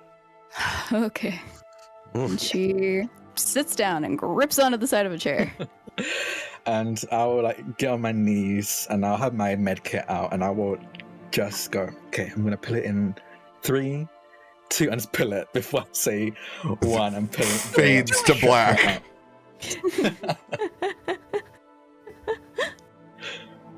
Guts go everywhere.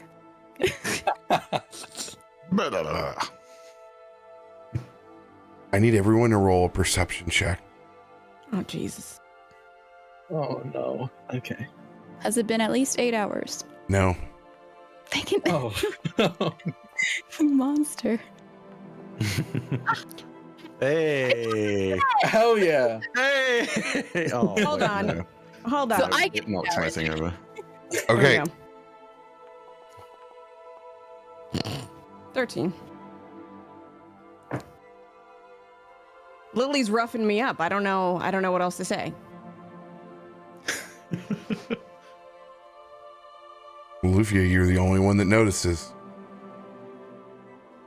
What is that? as you lay down to rest. Your tired eyes look over at the clock for the first time. And though it has been hours past you heard the 3 chimes, right before you go to sleep, finally, the minute hand ticks for the first time. Over 3. And I'm going to let you all go take your break now. Go refresh your beverage. Go use the restroom. What? Time magic.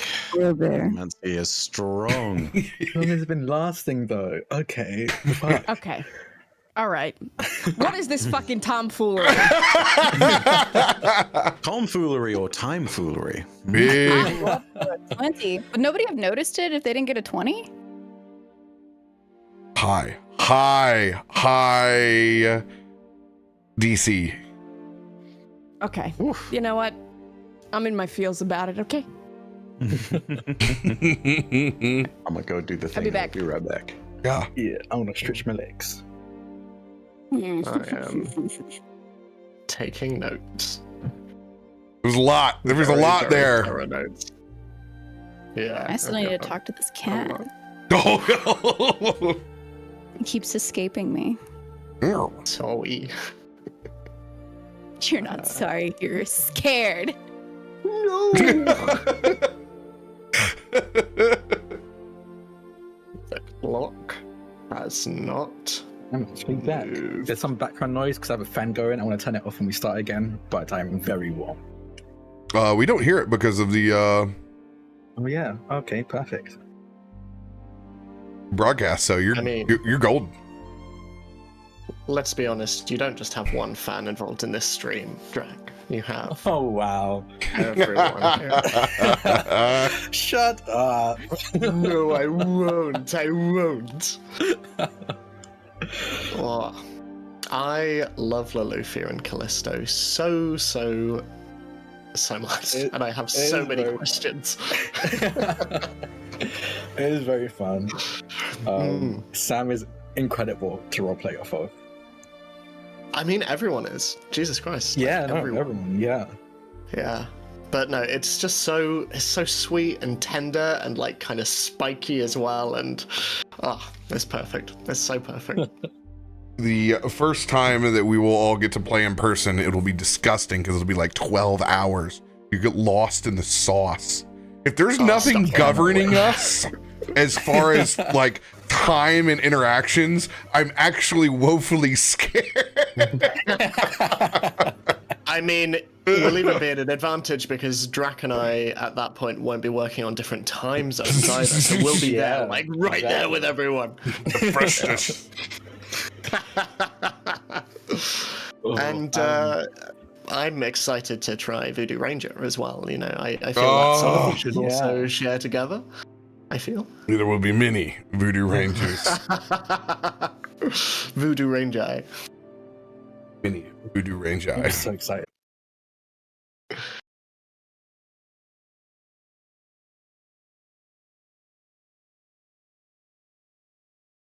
So how many pairs of ears do you own, Sam? I don't just mean the ones from your 5. enemies. I mean like 5. Okay. Yeah, 5 that aren't my enemies. Sure. Yeah. How many of your enemies though? Like real talk. I can't tell you.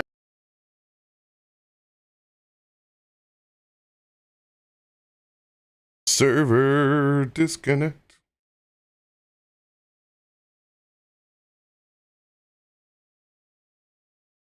So much this week. No, it's been like 24 hours. It sucks. Can you hear me? Yeah. We can hear you right back. Awesome. Yeah. Dulcet tones. Is it Tuesday yet? We were Since Wednesday's about to end. so strong. It is literally just like each week, just a wonderful waiting game of, okay, next GMing session, and then literally the day after when I'm having to come down from that, I'm like, and I get to be GM'd by RoBear, and I get to play and Drak, and Blythe, and Raven. The Tuesday to Wednesday transition is so quick. It is like rapid fire. I do 2 preps in one day, and then it's boom, D&D, sleep, boom, D&D.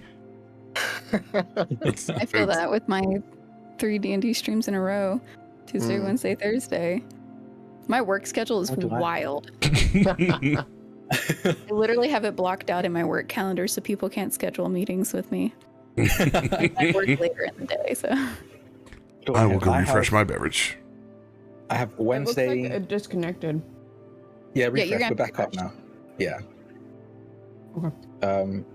But yeah, I have Wednesday. I've got this. Thursdays, I've got another Pathfinder game and a D&D game right afterwards. Friday, I've got Any of My Enemy. Saturday, I have recording sessions for a mystery adventure campaign I'm in. And then Sundays I sleep. I save all of the sleep for Sunday. I mean, even God had to rest, you know. Exactly. I'm very excited. I'm so excited to play again. I also really want to talk to Farouk more. Were you trying to pull Chrissy away to talk to him, Myshkin? I was about to, yes. Yeah. You never do that same stuff. Okay, because that's what I thought, because he wasn't paying attention, but Lily was. So Lily was like, "Sir, let me just." My opposite wishes to have a word.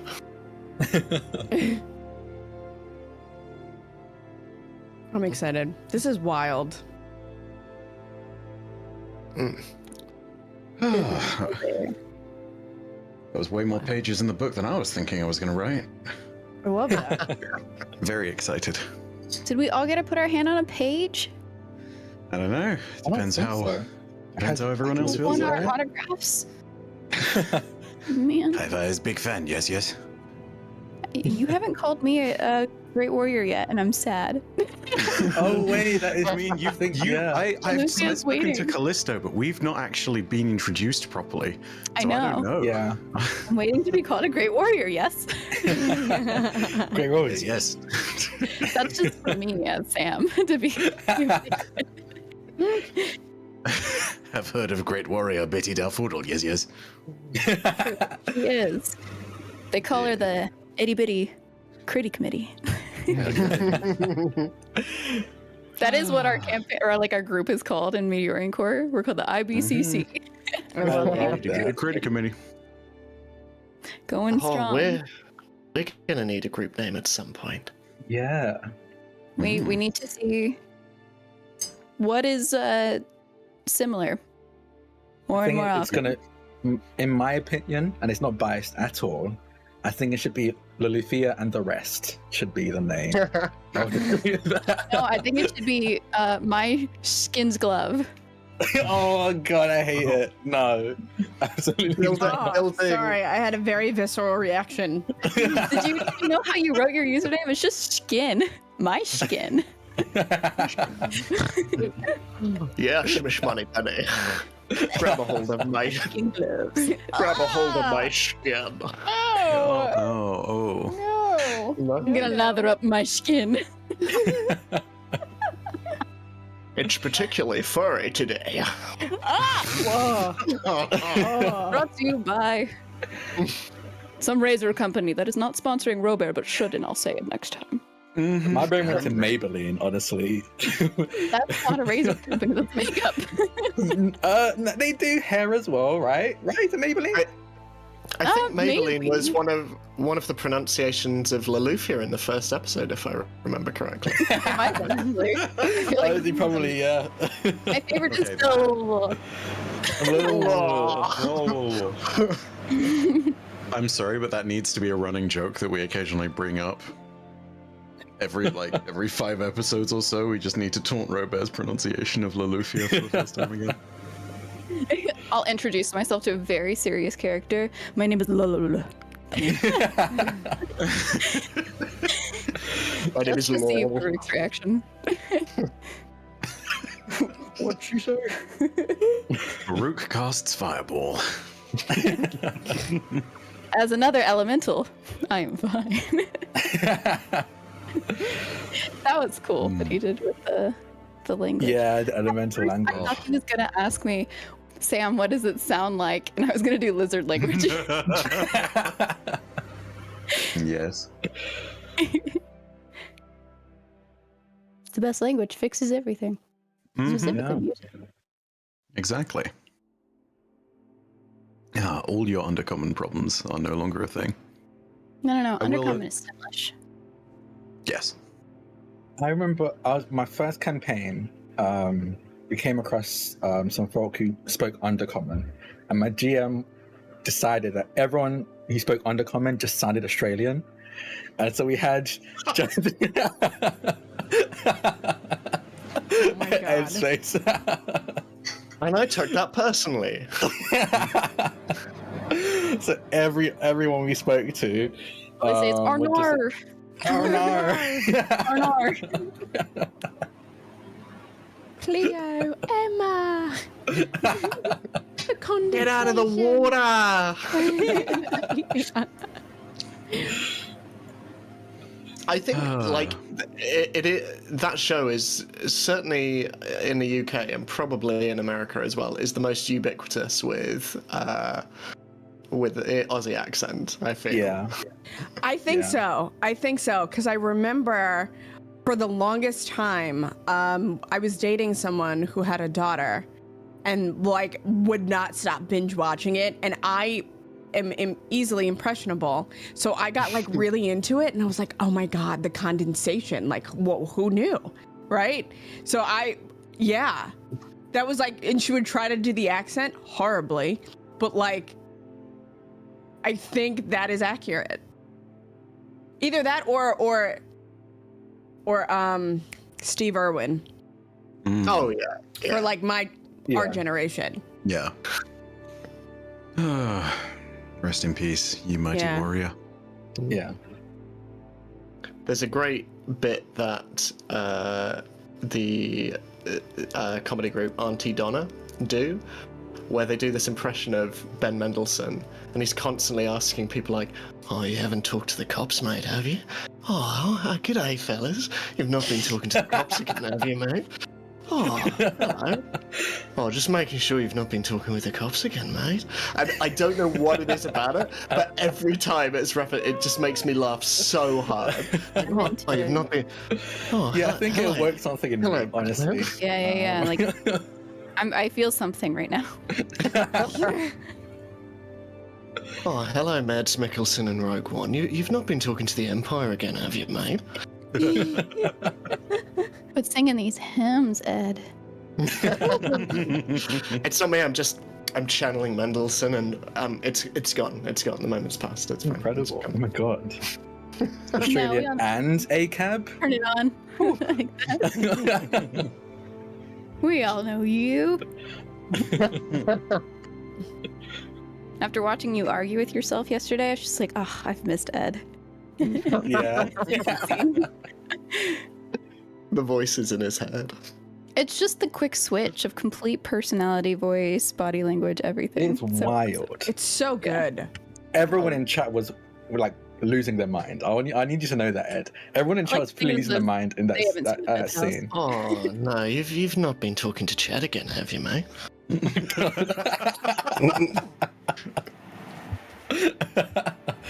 Hey Ed, for no reason in particular, can you like send me some voice notes?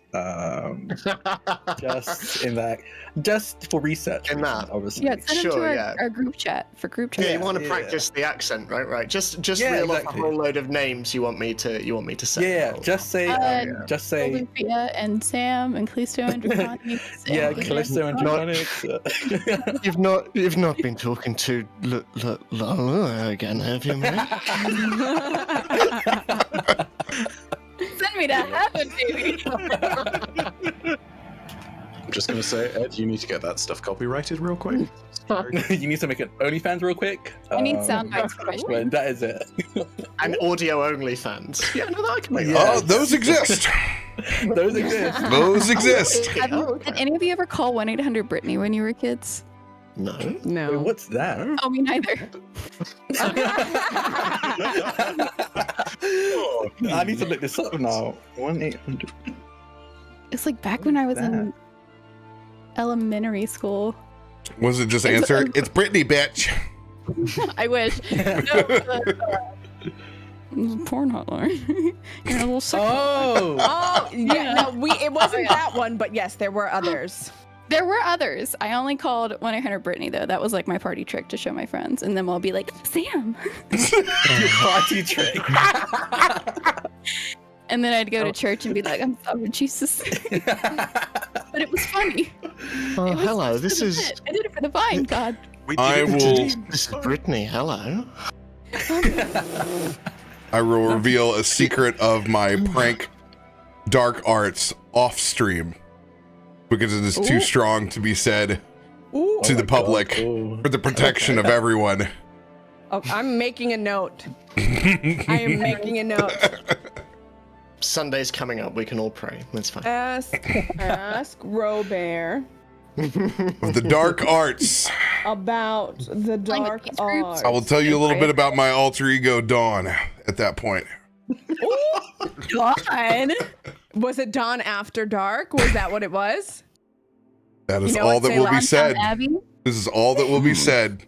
That is the tease. I need Interesting. Constitution, which is Fortitude saves in this game. Fortitude saves. Let's see who's getting up in the morning first. Before, Oh, yes, go ahead. or rather, after we roll, as everyone, I rolled really poorly anyway. But can Myshkin have a word with Chrissy while Loluphia and Kallisto are in the other room, patching one another up? Absolutely. Floor is yours. So, having gestured for Chrissy to have a word and suddenly accosted by this tiny dog, Myshkin sort of backs up a little bit and looks at you and sort of crouches down to your level, Chrissy, and are you all right? Yes. Chrissy's kind of like fixing his dress, his gown, and is like getting like the slobber off of it. And Lily, like knowing that you are uncomfortable, moves away and just kind of sits with his butt facing us, right? So I'm just like, okay. Hi, Myshkin. Hello, you, seemed, weak earlier. Are you feeling better?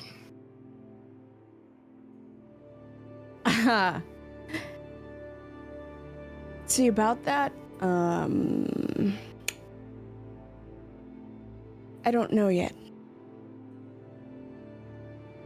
Understand. I don't know. Sometimes when these things happen, I feel fine. It has been ages since something has gotten me this deeply.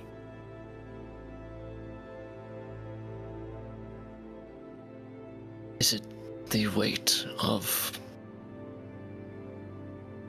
the magic that I am not overly familiar with divination, but does it take a toll? Well,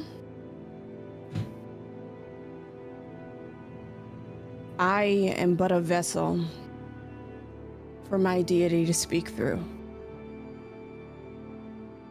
It is not unlike possession. The difference is that I remember. As you say the word possession, Myshkin's eyes immediately flick towards you and just look at you, trying to gauge before. I have to confess, the reason I wish to speak to you isn't entirely, altruistic. Your vision. You saw an office. Like I say, it belongs to an individual that I came here in search of. His name is Brudar Skylark, and I need to know if he is involved in this, and if so, to what capacity. Faroük is trusting, but I need to know if my journey here has been in vain. He nods and offers a very polite, genuine smile. I can ask, but there's a chance I may not get an answer.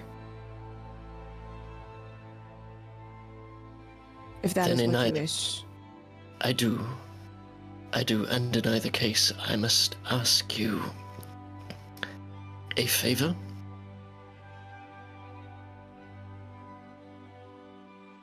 I need you to push these people towards that office. I have a feeling that is where we are headed anyway, but I believe encouragement from an oracle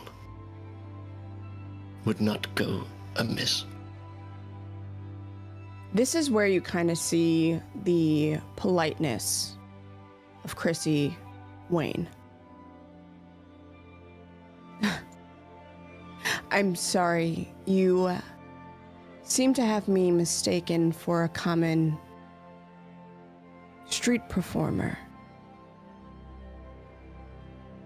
I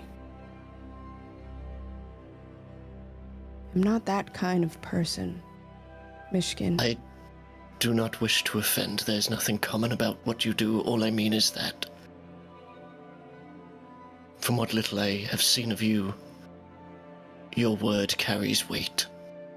My word People listen carries weight, Myshkin, because it is true. I am but a mouthpiece for the cosmos.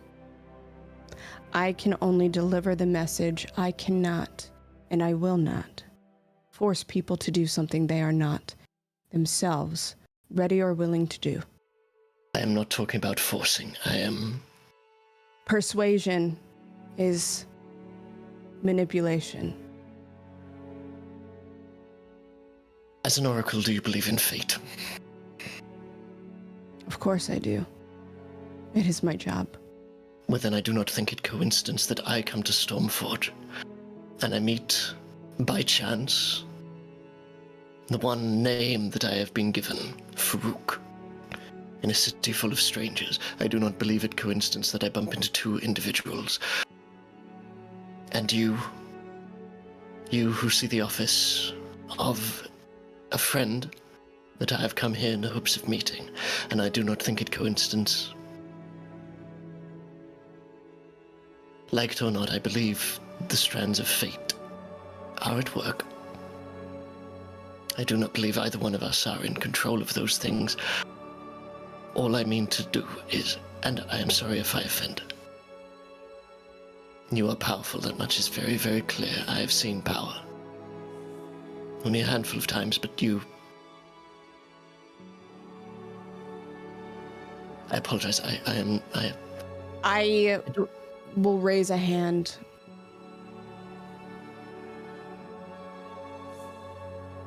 And I close my eyes.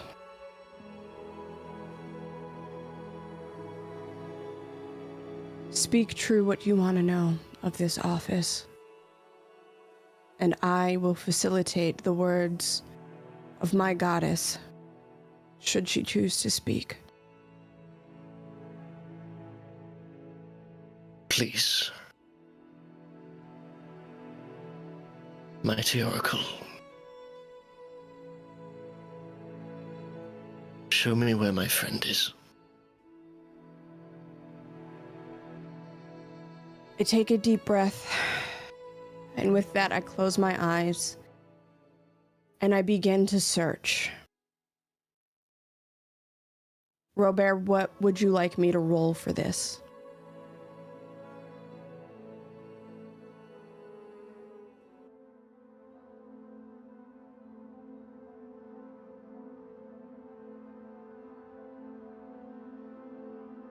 Occultism. Okay. I am going to roll. I'm going to roll at advantage. I'm going to use my advantage card.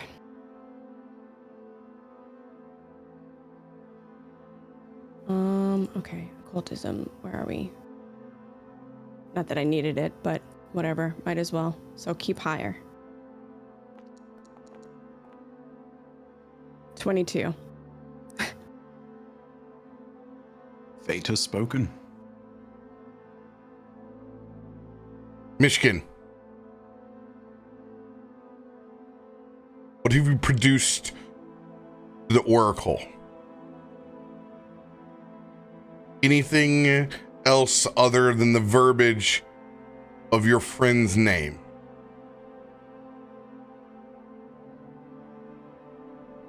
Myshkin wishes to see where Brudar is, but I think deep down the real question is, Myshkin has come here searching for him. Myshkin does not trust easily. And the connection between what is happening in the city and Brudar is not coincidence. He wants to know if Brudar can be trusted.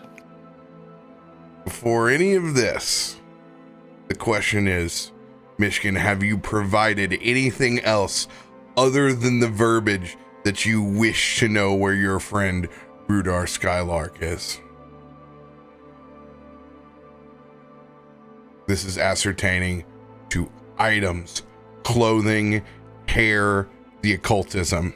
Myshkin knows what he is dealing with here in this scenario and what kind of magic he's asking through. And Chrissy's hand is still out and extended. I think Myshkin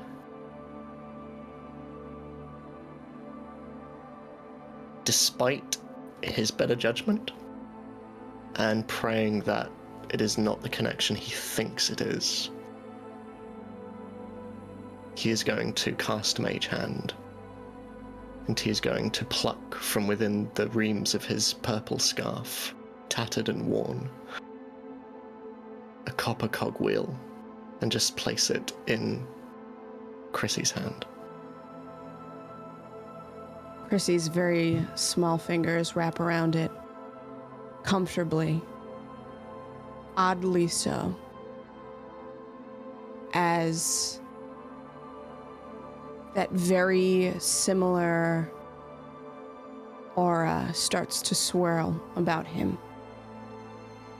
Stars, constellations, the vastness of the universe as he seeks and anchors himself with this cog. For the sake of the audience, Myshkin, let them know where you found this cog.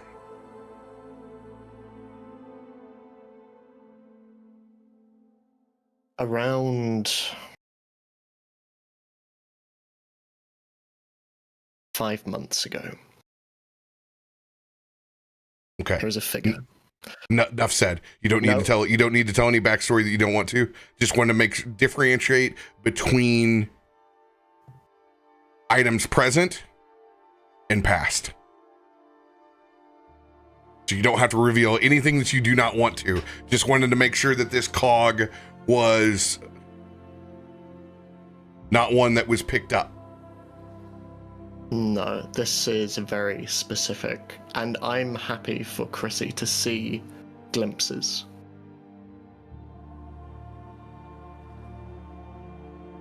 All right. Myshkin going in with an open consciousness. Chrissy, this is the tightrope walk between you preserving your consciousness and the curse completely taking over.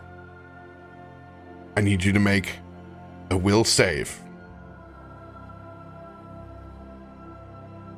Okay.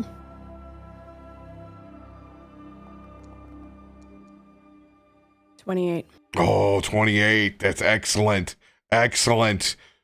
You are in control of your own driver's seat. Perfect. Myshkin produces the cog to you. You may select 2 specific scenes, Myshkin, that you can impart psychically Chrysanthemum.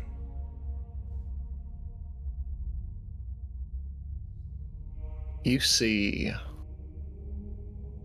salt lakes, barren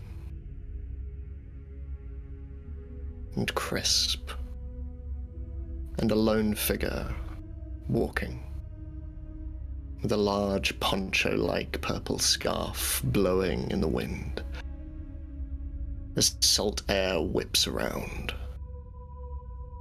There are figures on the horizon. A crashed ship. They move around, adrift, isolated in the middle of this nowhere. The figure in the purple poncho, cat-like, no hands, moves forward and helps them, offers them guidance.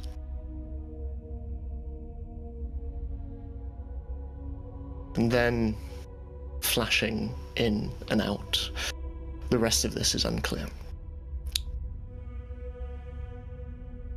You see one of them on the ground. It is almost just a point of view. There is a hue of green over everything. You see a figure on the ground. Part human. Mostly not. Exposed metal. Wires. Copper plates.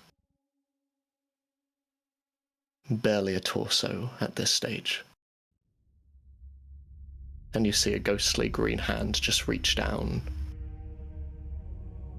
and take a cog from around a pendant around this individual's neck as they fall finally unconscious.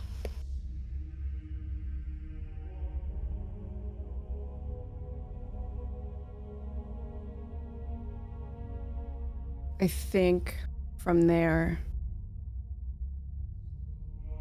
there's this feeling of anger, despair that kind of washes over Chrissy, and his eyes snap open, but they are not the silver orbs. They are otherworldly, haunting, and deep, endless.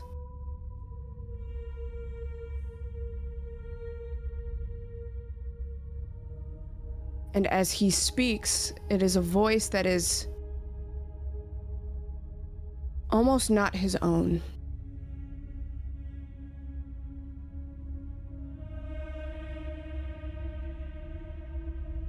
Search further.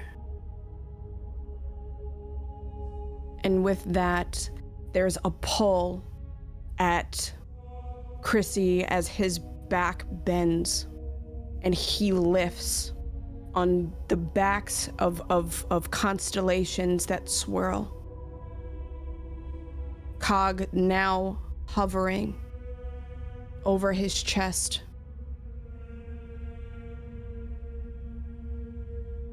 Chrissy.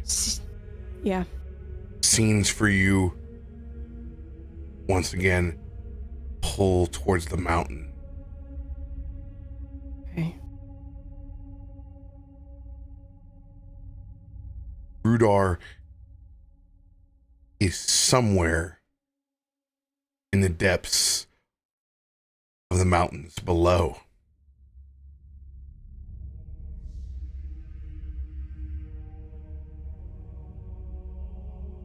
can I tell, even metaphorically, is he well?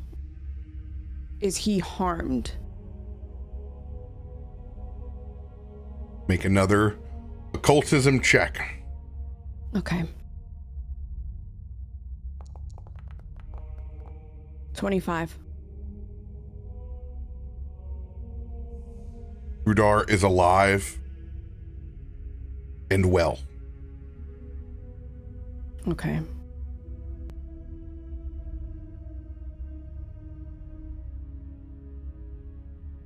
You see a great mechanism.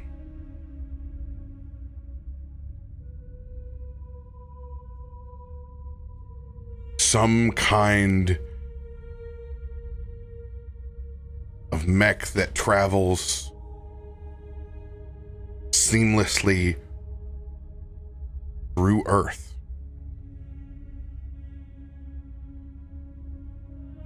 A type of airship that seems to be unimpeded by earth and stone.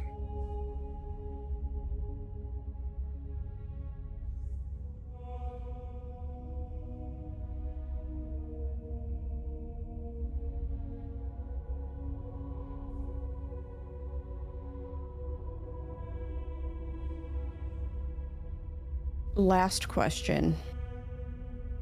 Am I feeling more of a pull towards this mountain than the office? Two separate pulls. Two separate threads. Okay. So I think, just for flavor, at this part,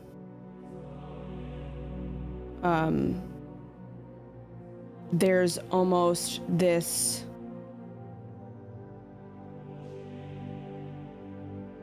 sound of discontent that warbles over Chrissy's tongue.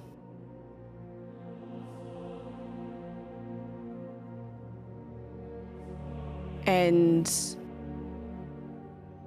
he feels himself being pulled in these two different directions, and it reflects in his body sitting upright very quickly and slowly stretching out.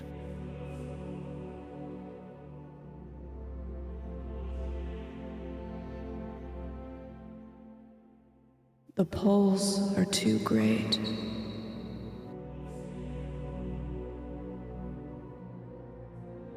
Myshkin. The mountain.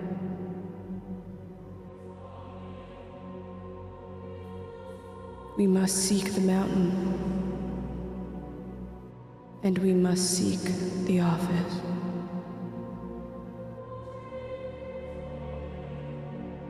They are both the threads that need to be explored. And with that, Chrissy hovers for a brief moment before descending and landing on his feet. His wings flutter as the stars slowly begin to sink within him, and the silver of his eyes are seen again.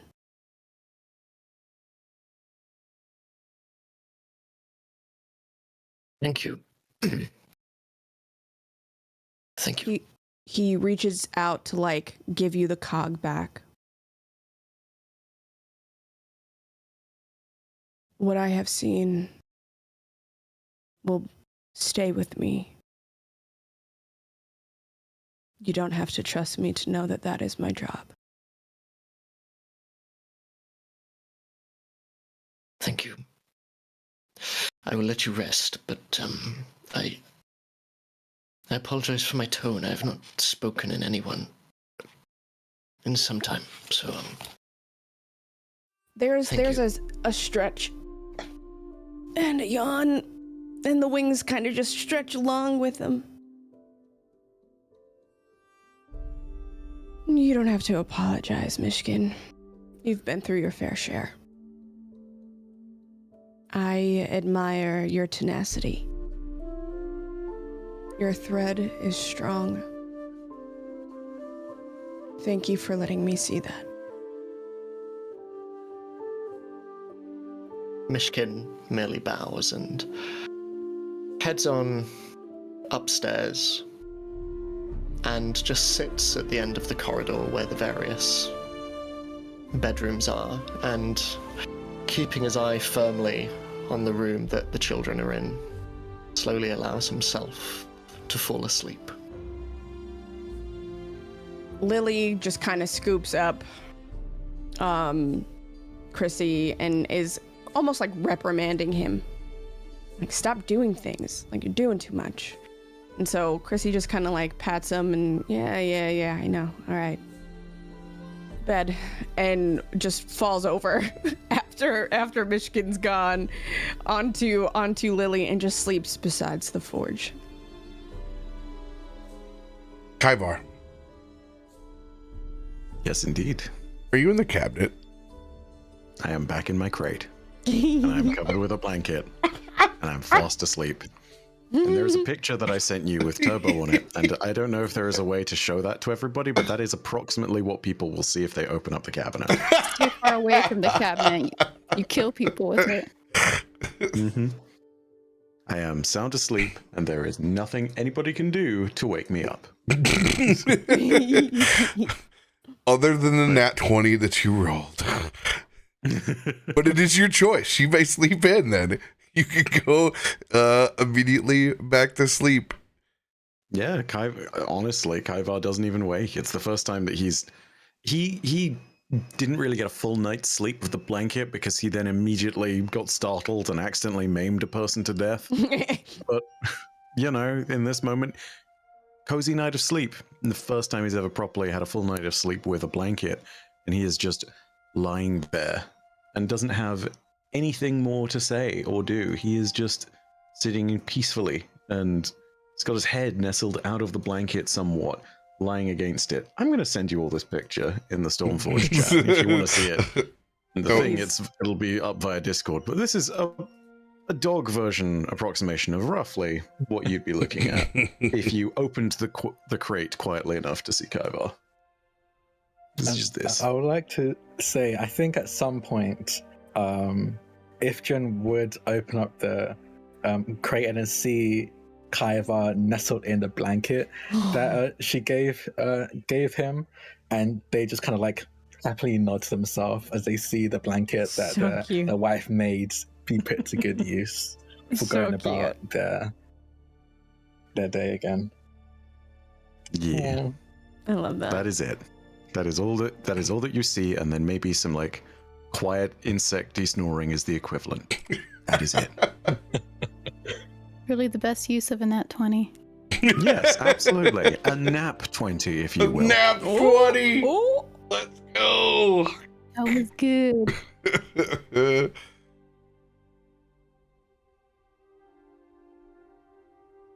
What do we smell when we wake up in the Amber Forge, Kallisto? Pardon? What do we smell in the morning at the Amber Forge?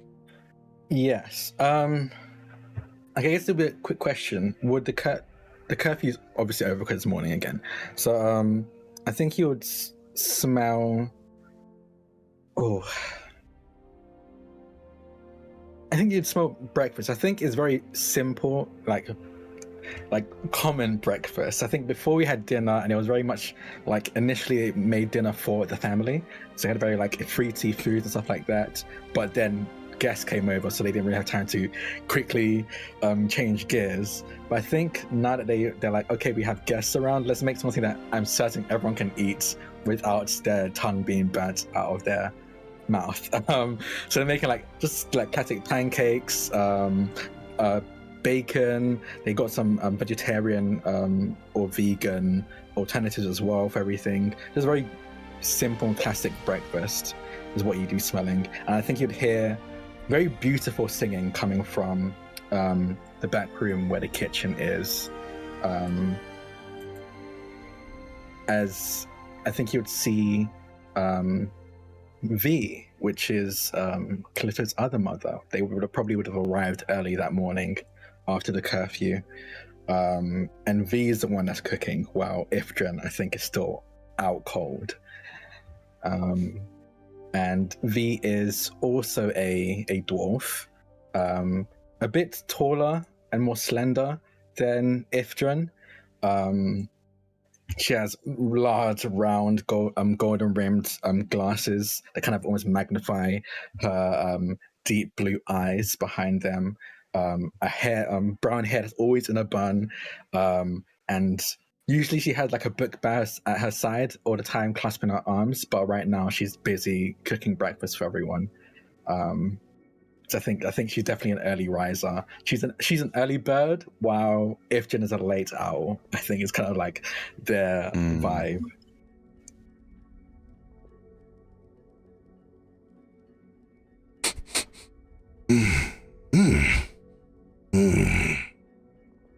The smell of your simple breakfast gets the nose of Faroük immediately, and he's on the hunt for those roasted vegetables and short sausages. A good charred mushroom, tomato, and little banger is definitely on his mind as he's peeking through. Good morning! Good morning! Good morning.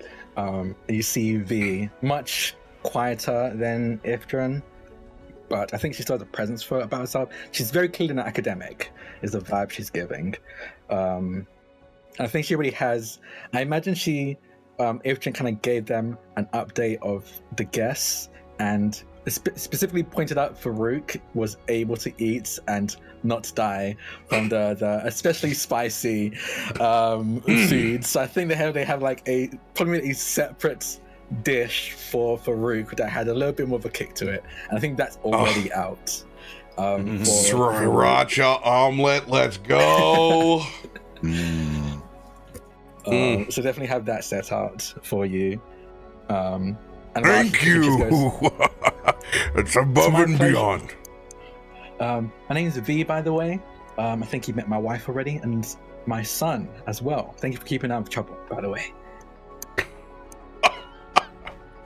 Very nice to meet you, V. And yeah, just be cooking up a meal for everyone as everyone wakes up. I think Kallisto's out cold. Kallisto is just snoring in bed. Has no urge or will to get out of it. Just out. Does one even wake up after bullet wounds, even if it?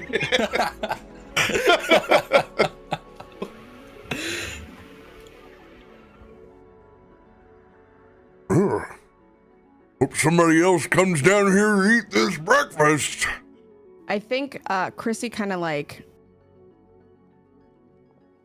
he feels hungover is the best way to put it, right? He's a little groggy, a little cranky, head spinning a lot, and he is lounging on the back of Lily, and they kind of drive by the crate and like peek in to like one of the little holes, and just kind of nods and waves and like moseys on in to the seating area and looks at everyone.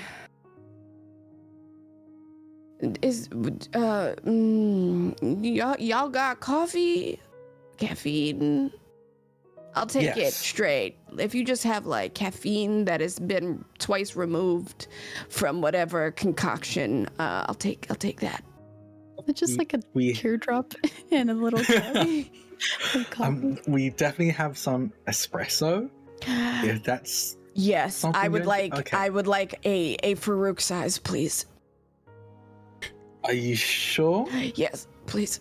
I can. Okay. If I could swim in it, it'll be even better. Okay. I just realized that Chrysanthemum can do espresso hot tub streams. Oh my god. Yes. 100%. Yes. Now, I'm jealous of that. We'd all take a bath and coffee at some point in our lives, I'm sure. Yeah, and then I'm taking you all to church. Take it at church. Yeah, and V will make make a shot of espresso for Chrissy and set that down. A little bit like they're kind of like looking like, are you sure this is okay? And sets Chrissy, it down. like you just see like little hands on the side of the cup as he pulls himself up, and like just rests his face in it. And then he lifts up, and like you just see like espresso dripping from like his cheeks. Thank you. This is so good. Yes, no, you're welcome. Do you want any right? foods? Yes, V. I know you. I mean, not well, but okay. Yes. No. Do you just have some nutmeg? Nutmeg. Unfortunately, I don't think so. That's okay. This is fine. This is fine. Okay. And he just puts his face back into the espresso. Again, looked over their shoulder, resolved to just kind of concerned, but they're an adult. They can decide how they navigate life. Please do not be concerned.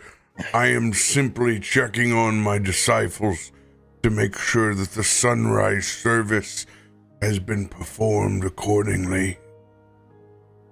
As Farouk is going to warg into Parik.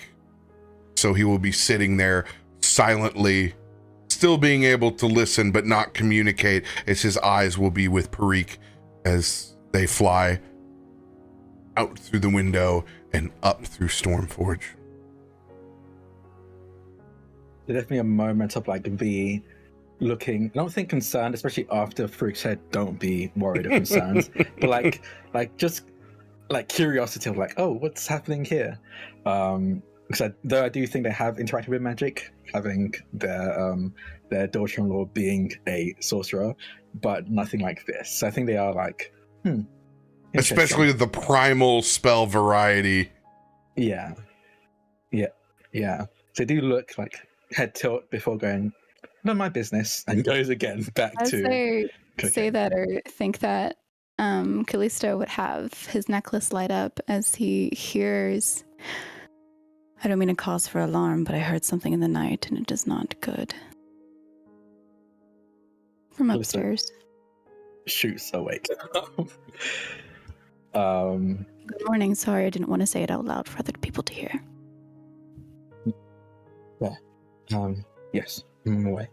And we'll head up to meet Loluphia. She would be sitting just in a chair. You could see she's just been meditating in front of a window. And she opens her eyes to see you. And you can tell she's concerned, but she also doesn't know what she is concerned about.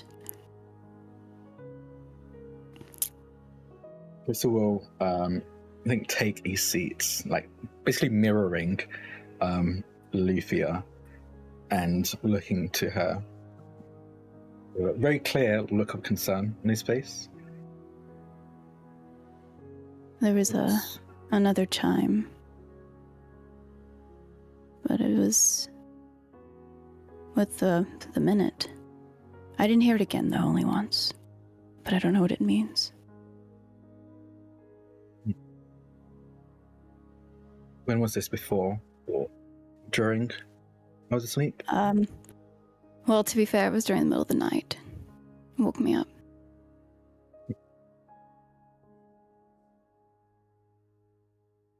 But I didn't hear anything else afterwards, so I figured it was fine to go back to sleep.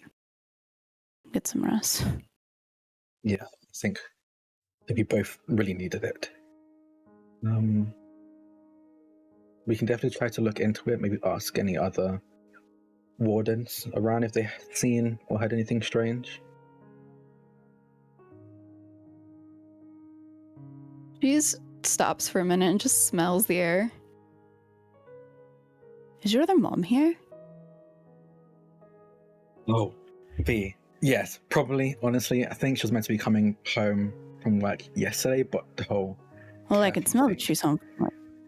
And Loluphia gets up. She loves V's cooking. And it's been a minute since she's had it. And so she, as gracefully and as light of air as she could, she kind of glides down the staircase.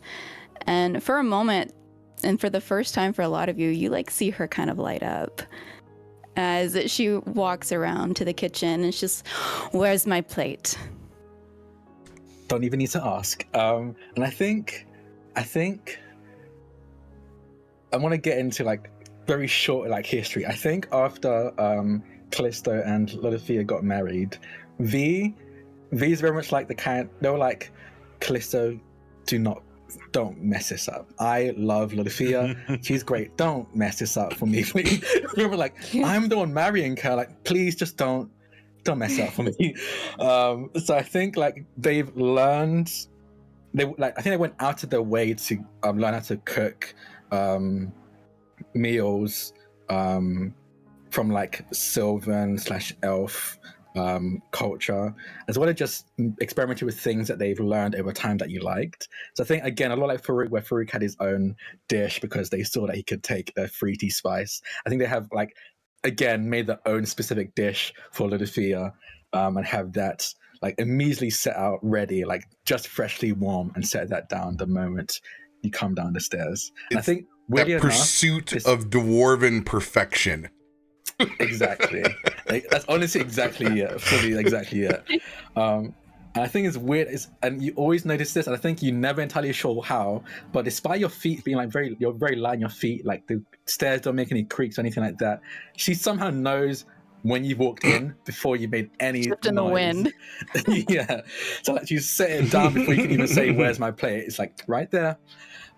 Yeah, she felt the jolt of her waking up and the wind that goes down to the other window and it hits her. How's she doing? Oh, yes? Oh, no, sorry, you go. No, it's only going to be like small talk between V and Loluphia. Yeah, so go ahead, Ed. As Loluphia glides downstairs, Myshkin has just been at the end of the corridor, just waiting for one or both of you. And as Loluphia just kind of glides past for bacon, Myshkin just gets to his feet, and he's quite tall, looking down even at you, Kallisto. Kallisto, how's your arm? In all honesty, it's been better, but it's not hurting too much anymore. Good. Do you mind if I take a look? I think he looks confused. Like kind of like a mix between confused to why it's interesting and kind of trying to figure out if this is even an appropriate thing to ask a person before going, yeah, sure. And they'll roll up their sleeve, and they won't fully remove the bandages entirely, but just enough for you to see what looks like skin becoming the texture and look of molten rock with the lava and magma beneath showing through the cracks. Does it hurt? Right now, nothing more than a dull pain. And he'll wrap it back up again. But whenever I get too heated, literally, pun intended. You hear Chrysanthemum cackle. in the espresso, so it's bubbles. Yes, no, whenever I'm exposed to a bit too much heat or use the heat of my own, it irritates it. So I try to keep it to a minimum. You have been very kind, you and your mothers, in letting us stay here, and might you permit me to try something? I appreciate it, but I hope you don't mind me saying this, but no. You've Get your Stormforge daily! Get your Stormforge daily! Newspaper. Never mind, it's okay. We'll have breakfast. Comes flying in and lands in between you while you're speaking. Loluphia would look that way, and seeing this awkward interaction, she would talk to you via your necklace. Do you need my help? Via the necklace, I'll say no. It's fine. And y'all can see their necklaces are lighting up within the element of one another. She's like, all right, just say the word. I can take a cat down. I trust me, I don't doubt that. As I crouch down to pick up the newspaper. And I'm gonna look on the, I guess just out of instincts, I wanna look at the front headline. And as they are very animated ink style, you see in the front as there are city guard and 2 sky marshals battling this massive mechanical dragon. As the top headline reads, Agent 178 and city guards valiantly give their lives to protect the Stormforge. Those motherfuckers. I look at this and kind of just hey, morning everyone. Hey mom, take a look at this, and I'll just put the newspaper down with the front cover visible to anyone who's in the room. Chrissy peers up over and like flutters up for a second just to see, and nods before taking his place at the rim of the cup. Well, at least they're not going to be looking for everyone here. Right? That's a good thing. This also can give us a lead on who to talk to. Because obviously somebody in publishing has now interacted. Yeah, very good point, yes.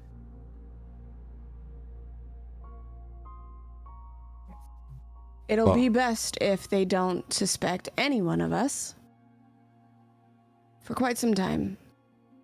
The less people know of our involvement of anything that's happening here, the better for everyone. The concealment of the Mist Dome has both given the entire party a layer of anonymity and also the authorities an alibi to rewrite history. As Chrissy says, yes, you're right, this could work to our advantage. It means we can... I mean, that is supposing this is a we situation. And he looks awkwardly at you, Kallisto, and then just moves over and starts picking away at the bacon and...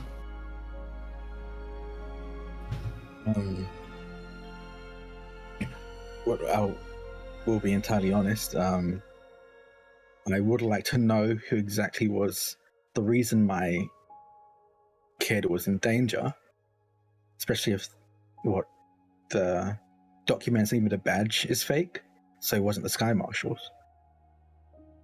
The serial numbers were also filed off their weapons. I believe they too required a certain amount of anonymity.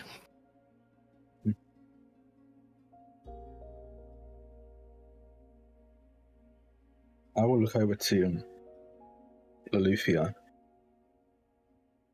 What do you think?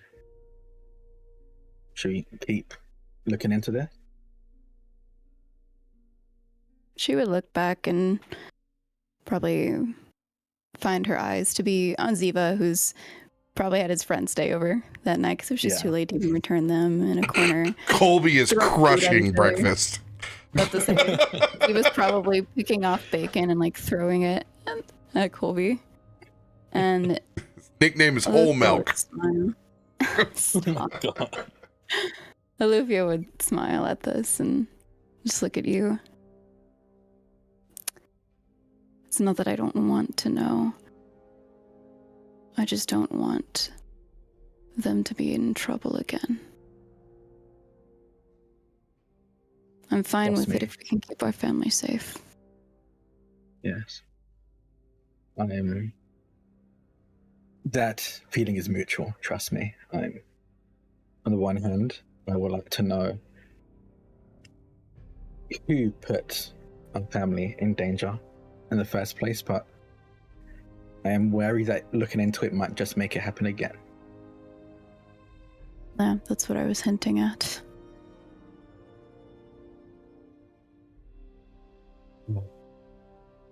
It's most unfortunate then that fate has a different story and a different plan for all of us. Otherwise, we would not be here. Loluphia's eyes kind of shoot daggers at you. Go ahead and Chrissy elaborate looks then. unfazed.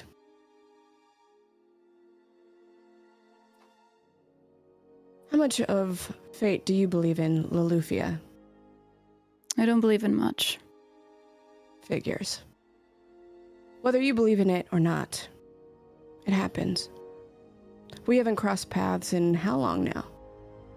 But here we are. Not long enough. Sitting across the table, looking at each other. This was not my choice nor yours.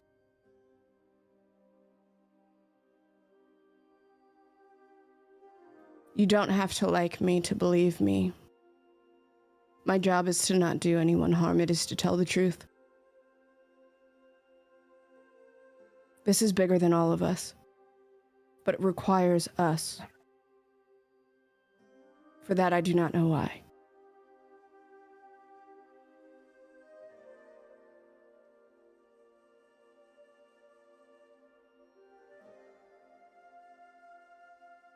Where is the bug man? And Myshkin just starts looking around. He's asleep in the crate. Oh, good. I'll go take him some bacon. And Myshkin awkwardly shifts away from the table and towards the crate. I will tell you, last night I had another vision. This time of a mountain that I've seen at least once before.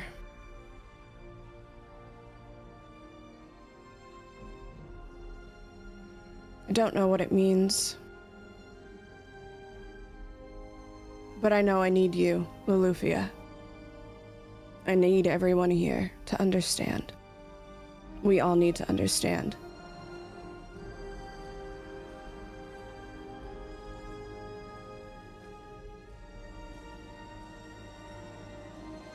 I'll make that choice myself. And she gets up and walks out of the building. Chrissy calls after her.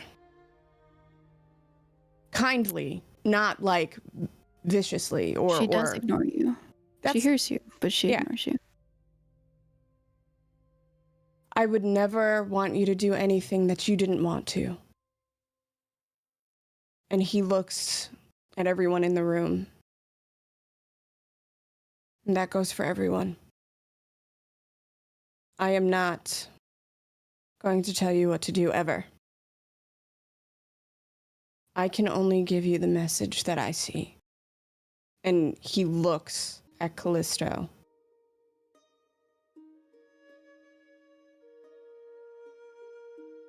Take that for what you want, with a grain of salt if that is what you so choose. I have done my job. And he flutters down and finds like a little spot away from everyone once again.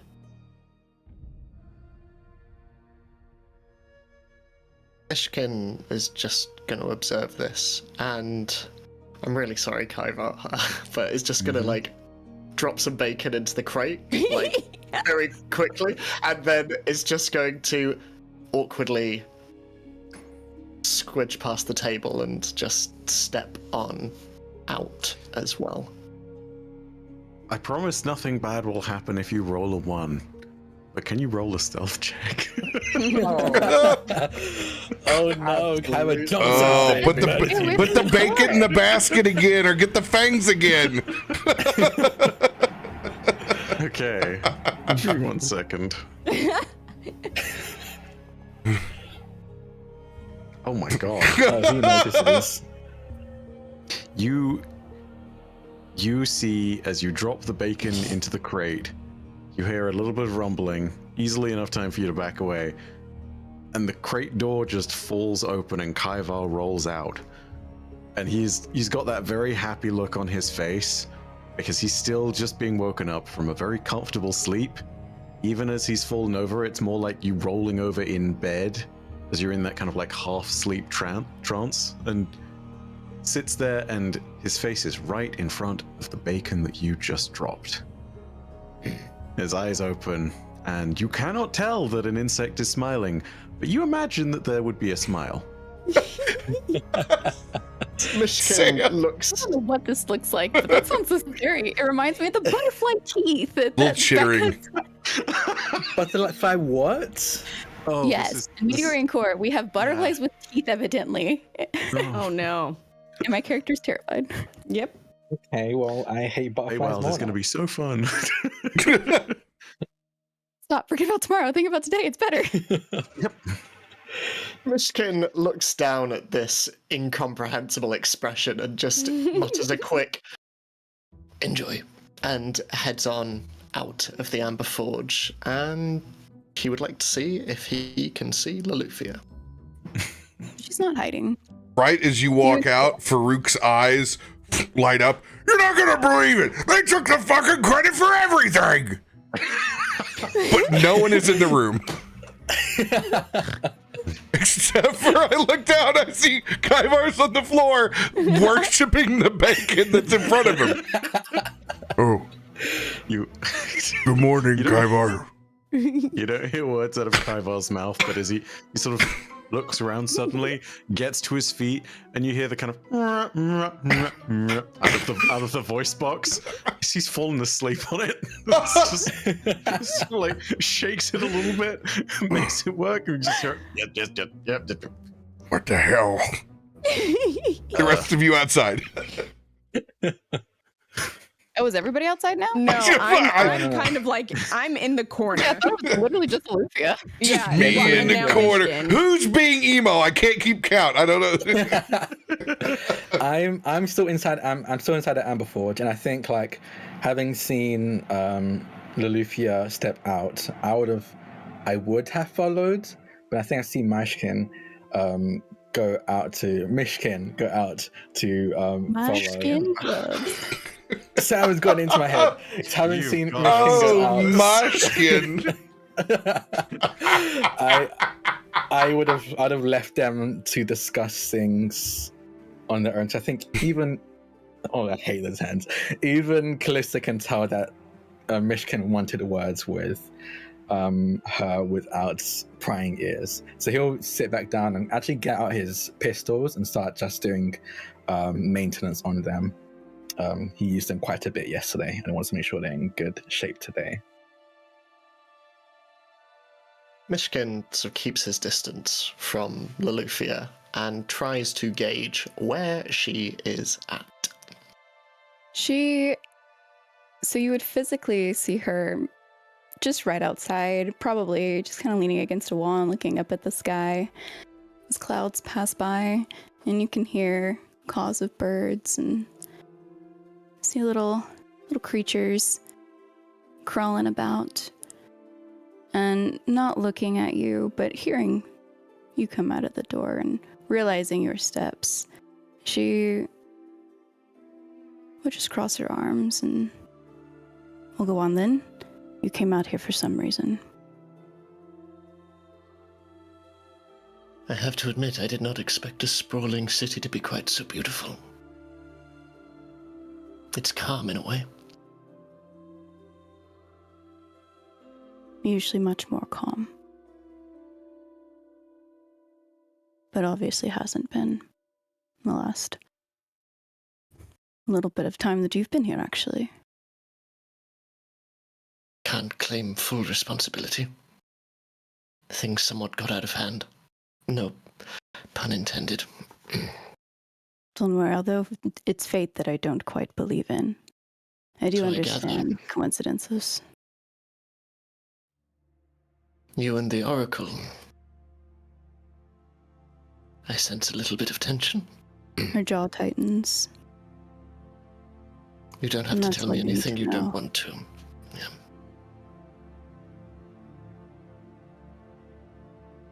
Is your child all right? Why are you so concerned about him? I've noticed your every move. And your questions are quite followed up by every move you make.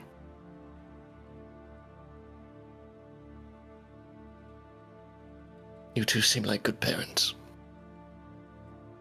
And no parent should have to lose a child.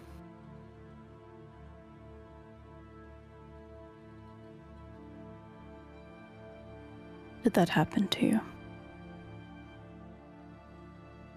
No. But it happened to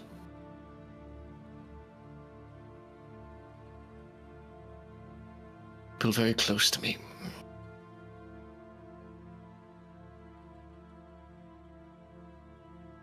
I cannot begin to imagine what it would be like to grow up without the ones who are. Why do you linger on these thoughts if they make you so upset?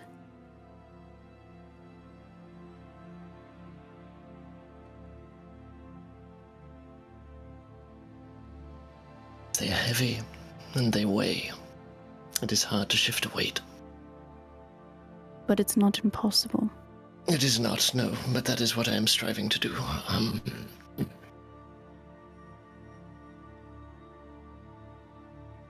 I am glad that your son is safe.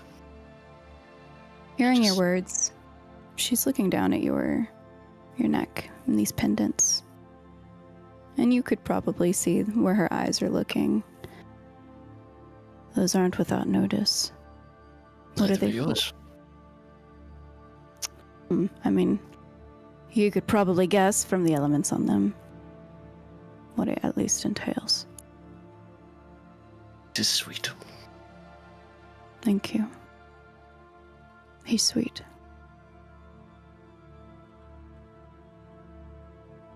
Yes, he is.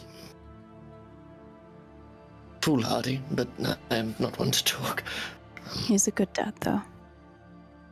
I can tell that too. So what are your pendants? What does it mean when they glow and come together?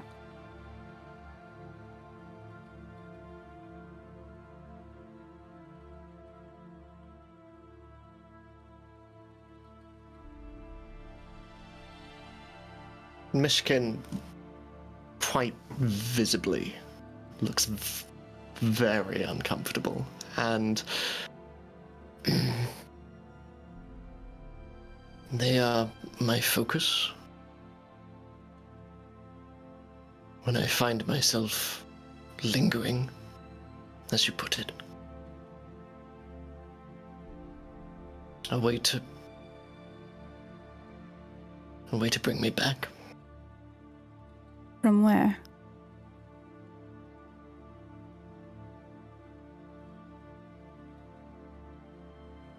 I do not think of myself as a good person, and I do not know if that is inherent or it's a reminder that I can be better, should I choose. And I am choosing, I think. I think it's just life's nature. To think we are bad when we do something bad. But even good people do bad things. And you are not bad. I can tell.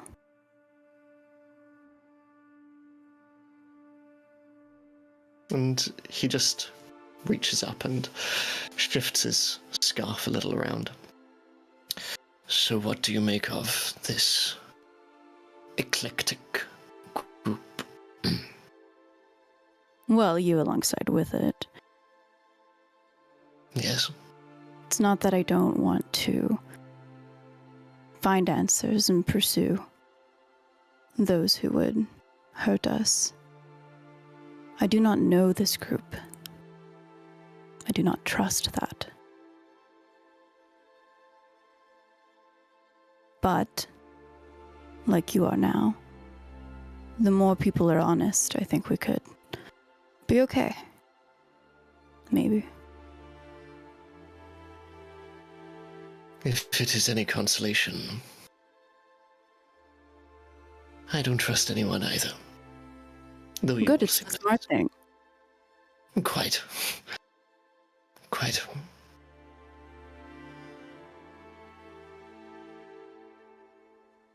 So, mutual distrust? Mutual distrust.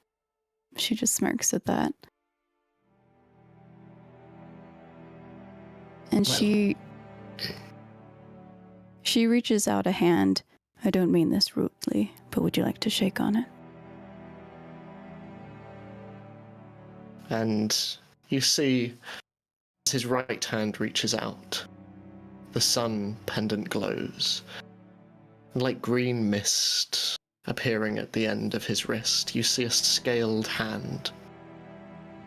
And he reaches forward, that is cool to the touch, as he just shakes you. As you touch, there's air and an element that's probably elevating this coolness and wrapping around and encircling our hands as if it is signing the dotted line on a deed. As we agree. And the air dissipates when she releases from your mage hand. As does the hand.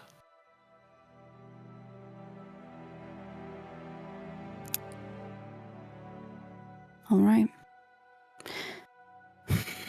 I will agree to go along with the group. However, I reserve every right to leave. As do I. Good. Do we hear anything from the inside? Are y'all talking or chattering up a storm? I think Chrissy finds himself moving towards Farouk because Farouk is, unbeknownst to him, the longest constant in his life outside of Lily. So he kind of just flutters over and sits in silence for a moment before looking up at him and saying, should I just stop talking? Should I just stop all of this? I could very easily just be someone else and no. I'll be the same thing in my next life, just a different name and maybe looking a little different. If the coyote stopped talking, it wouldn't be able to find its family again. Unlike the wolves. And left alone to fend for themselves, they must find a new pack. Coyote so. They can go alone. Or they can form a new pack again. Because they never stop talking.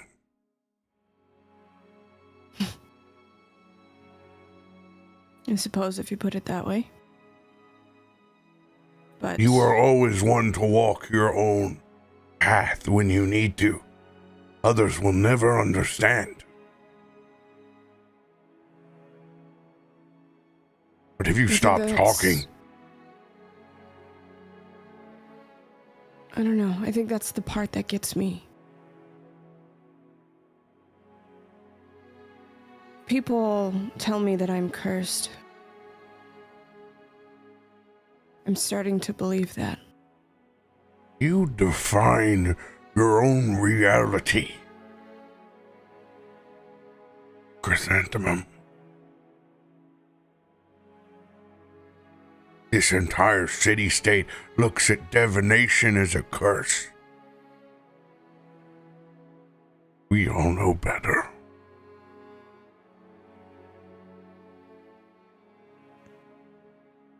Sometimes we must exist, even if our lives are meant to speak against the wind.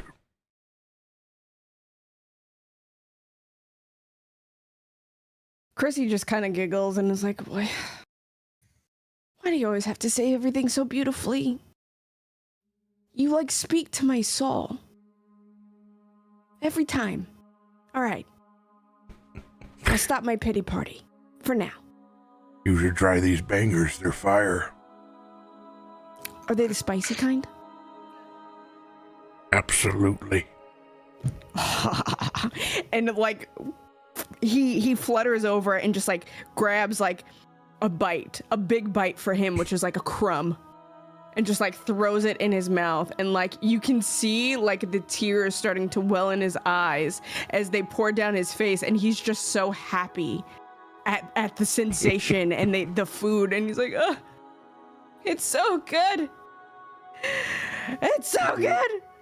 Vivi got handed counters like a little proud shimmy to themselves as they hear people complimenting her meal. And I think they will bring like a proper they'll bring like a proper plate of food for Kaiva as well. Because I think Kaiva, despite having not interacted with V yet, Kaiva is V's favorite. Just from right from the go, because he's very comfortably wearing the blanket she sewed. Seems to be loving the food, so I think immediately he's like, I'm gonna make this one especially for Kaiva, and sets that down, like to on top of, or like even more to add on to the bacon that Myshkin has left for them. Yeah, he even tried one of the spicy sausages and didn't internally combust spontaneously. So it's a pretty good morning. It's a pretty good morning. Like as the plate of food gets set down, Kaivar is still sort of got his tiny hands and he's still sort of enjoying the like last little bits of bacon as he's feeding it slowly into his mouth. He sort of flinches a little bit as the entire plate of food is pressed down in front of him, and then just his eyes seem to get that much bigger. It's like,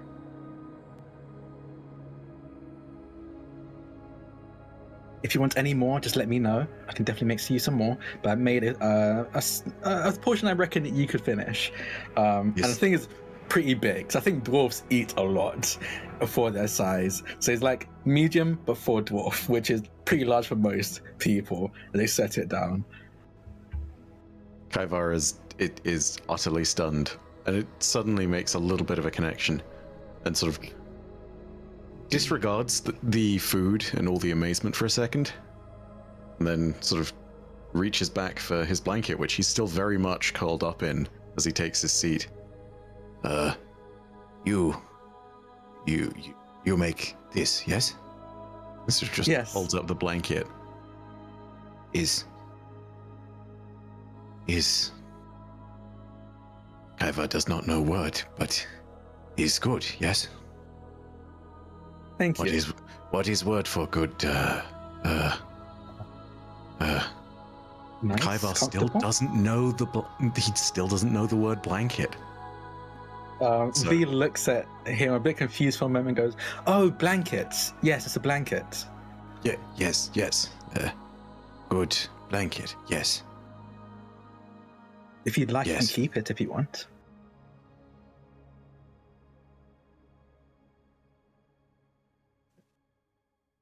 Kaivar is a little stunned and just sort of like pulls it closer around him. and then just quietly, like the Vox doesn't say anything, but he just looks up and is like, The biggest smile spreads on V's face to go, yes, no, I made it for Ziva, but he's insisted he's outgrown it and hasn't used it for years, so I'm just glad that someone's using it. So please, take it as a thank you for keeping my son out of trouble. And my grandson, honestly, as well.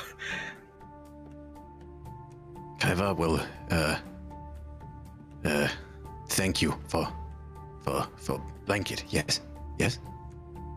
and My pleasure.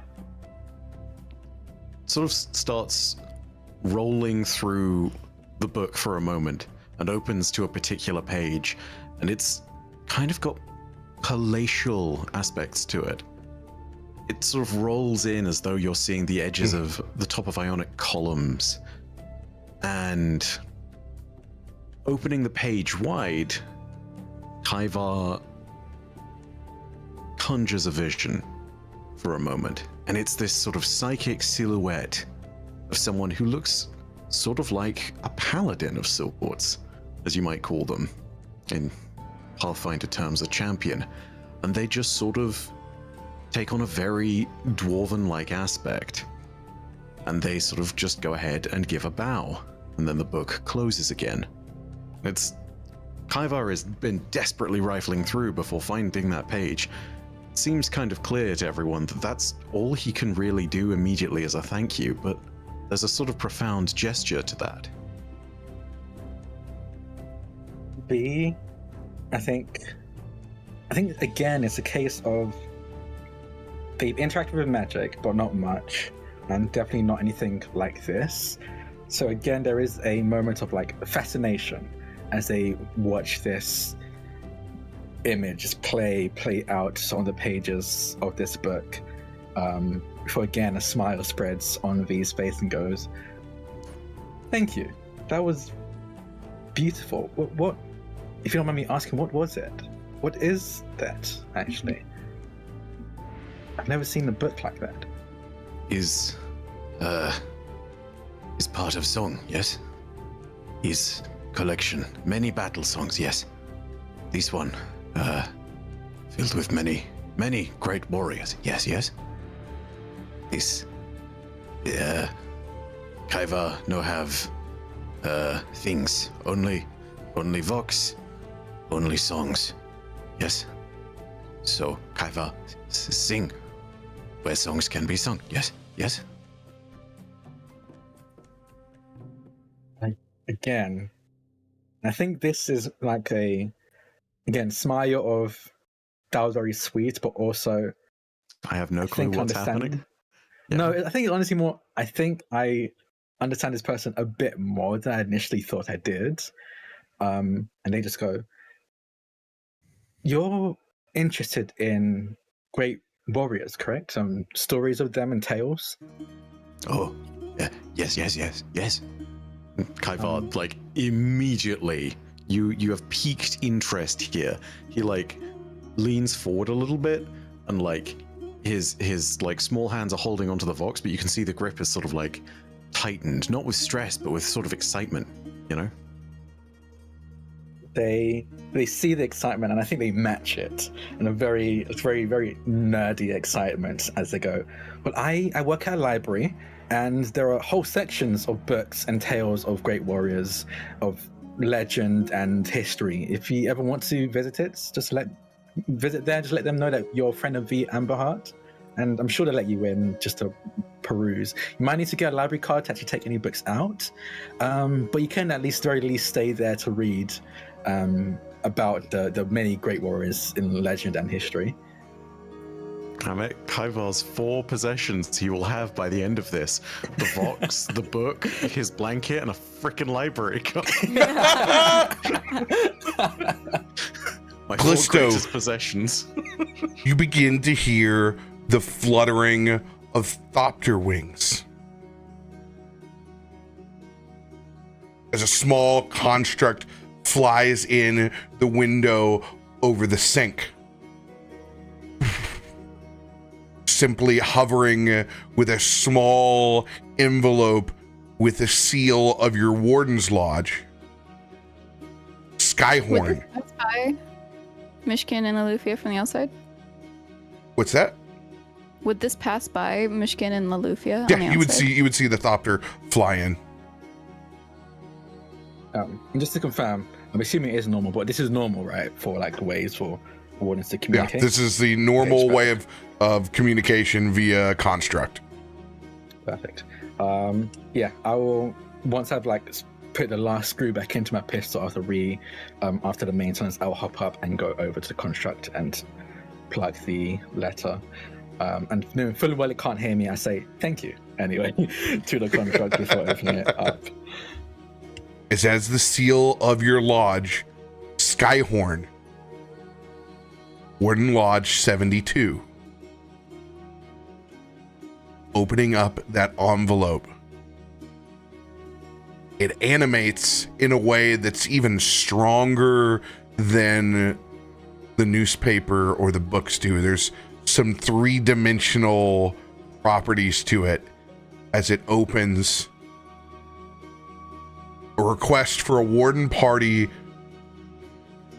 for immediate departure. And you can see the vines that spiral out as it shows a massive image of this plant monster quarry from the valley and forgotten lands below. And that is where we will end this week. Oh boy. You're all so good, goddammit. Seriously, y'all are just... Please. Please. Oh, I'm having so Is much it fun Wednesday just sitting yet? and listening. Right? Is it Wednesday yet? I need to know. There's only 2 days that I care about. It's Wednesday and Friday. I realize we never gave you the name of our actual manor. I think this is just the name of the society, like the warden group, not the manor itself, right? Skyhorn. I mean, he gave us a number of the lodge. Oh, the lodge itself. Okay, yeah. Yeah. Okay, no, interesting. I like it still. In our backstory. Yes. Right. No, at least on mine doesn't change too much. Find out what Interesting. You can have your outpost that's down on the Forgotten Lands absolutely be your own thing. Okay. Skyhorn would be the lodge that is up in Stormforge proper. What's that? Yeah. So you can absolutely be the own wardens of your outpost below. I'll send you a DM so I'm on that. understanding it as like this is the way I'm understanding it is like this is who we answer to. Like we're not fully freelance, we're part of a. No, you can play it however you want. Agency? You can be Okay. you can be the the master wardens of your own Forgotten Lands outpost, and this would be in coordination with the lodge that's up above. Gotcha. Okay. So we can totally have fun with it. The lodge that's in Marrowstrand is Sailor's Heart 152. So we're starting to write down all the different ones. Yeah. Okay. No, I love that. Okay. Oh my god, I have to go back through this thing with a comb. I'm gonna have to be looking at the freaking captions to write all the shit down from this episode. Good god. Oh, there's it's a lot of story here. Get your characters, get your lore here, get your characters, get your lore here. Some very interesting things have happened. My goodness. Yeah. On a selfish note, I'm very, very pleased that we got to pick up on a very interesting story beat that I was hoping we'd organically get to at some point with Kaivar, which is, what does he think about family? In other words, there's a lot of shit he just doesn't know about. I wasn't expecting that at all. You take easy things for granted with a character that's learning about culture. You're like, oh, of course they know family. Oh, maybe they don't. I love it. I love it. It just makes me love Kaivar so much more. Like he is my child now. Okay, he's my child now. Don't ask how it happened. Don't ask how it happened. I'm a magical being in a mundane world. I'm allowed to have bug children if I so choose. He's even taking me by the strong hand. I'm like his grandpa. I mean, depending on the day, I could be his little brother. I could be, his uncle. I could be his grandpa. I don't know. Who knows? Yep. We're taking Kaivar fishing. Not the hands. Please. Oh my God! I reserved Farouk reserves the right with Christy to take Kaivar fishing for the first time. Oh my God! Yes. Yes. I would very much enjoy any of this, but it highlights interesting things like, hey, some things in some cultures and some different places like this, their concepts, especially of what Kaivar is, are so literally alien in the sense of they're so different and apart from what we all take for granted. But, there are some things that must be universal, and there are some that absolutely don't have to be. And if you really think about it, family in itself is an invented structure to a certain extent, Mm-hmm. So it's 100% playing off that idea. But I was so glad that someone sort of brought it up. Yeah, very excited. I'm excited to have learned more about Myshkin. Yeah. That was my goal this entire session. Pry more out of the cat. Me, the more I was like, I'm gonna get you, Ed. I'm just really excited that Chrissy, not that Chrissy would use that against Myshkin ever, because that's not the kind of person he is, but it's nice to feel that connection there, because now it's easy for Chrissy to relate to people. That's his job. But it is not frequent in which he is called upon to use this curse / blessing of the Oracle to help somebody, and it's a very private, personal, intimate moment with that person. And sometimes when people do those things, they don't understand the gravity of that. Mm-hmm. You're letting me into your aura. Yeah, you're walking on the fucking wild side, man. Yeah. So now, it's just interesting because Myshkin no longer feels aloof to Chrissy. There's an anchor there.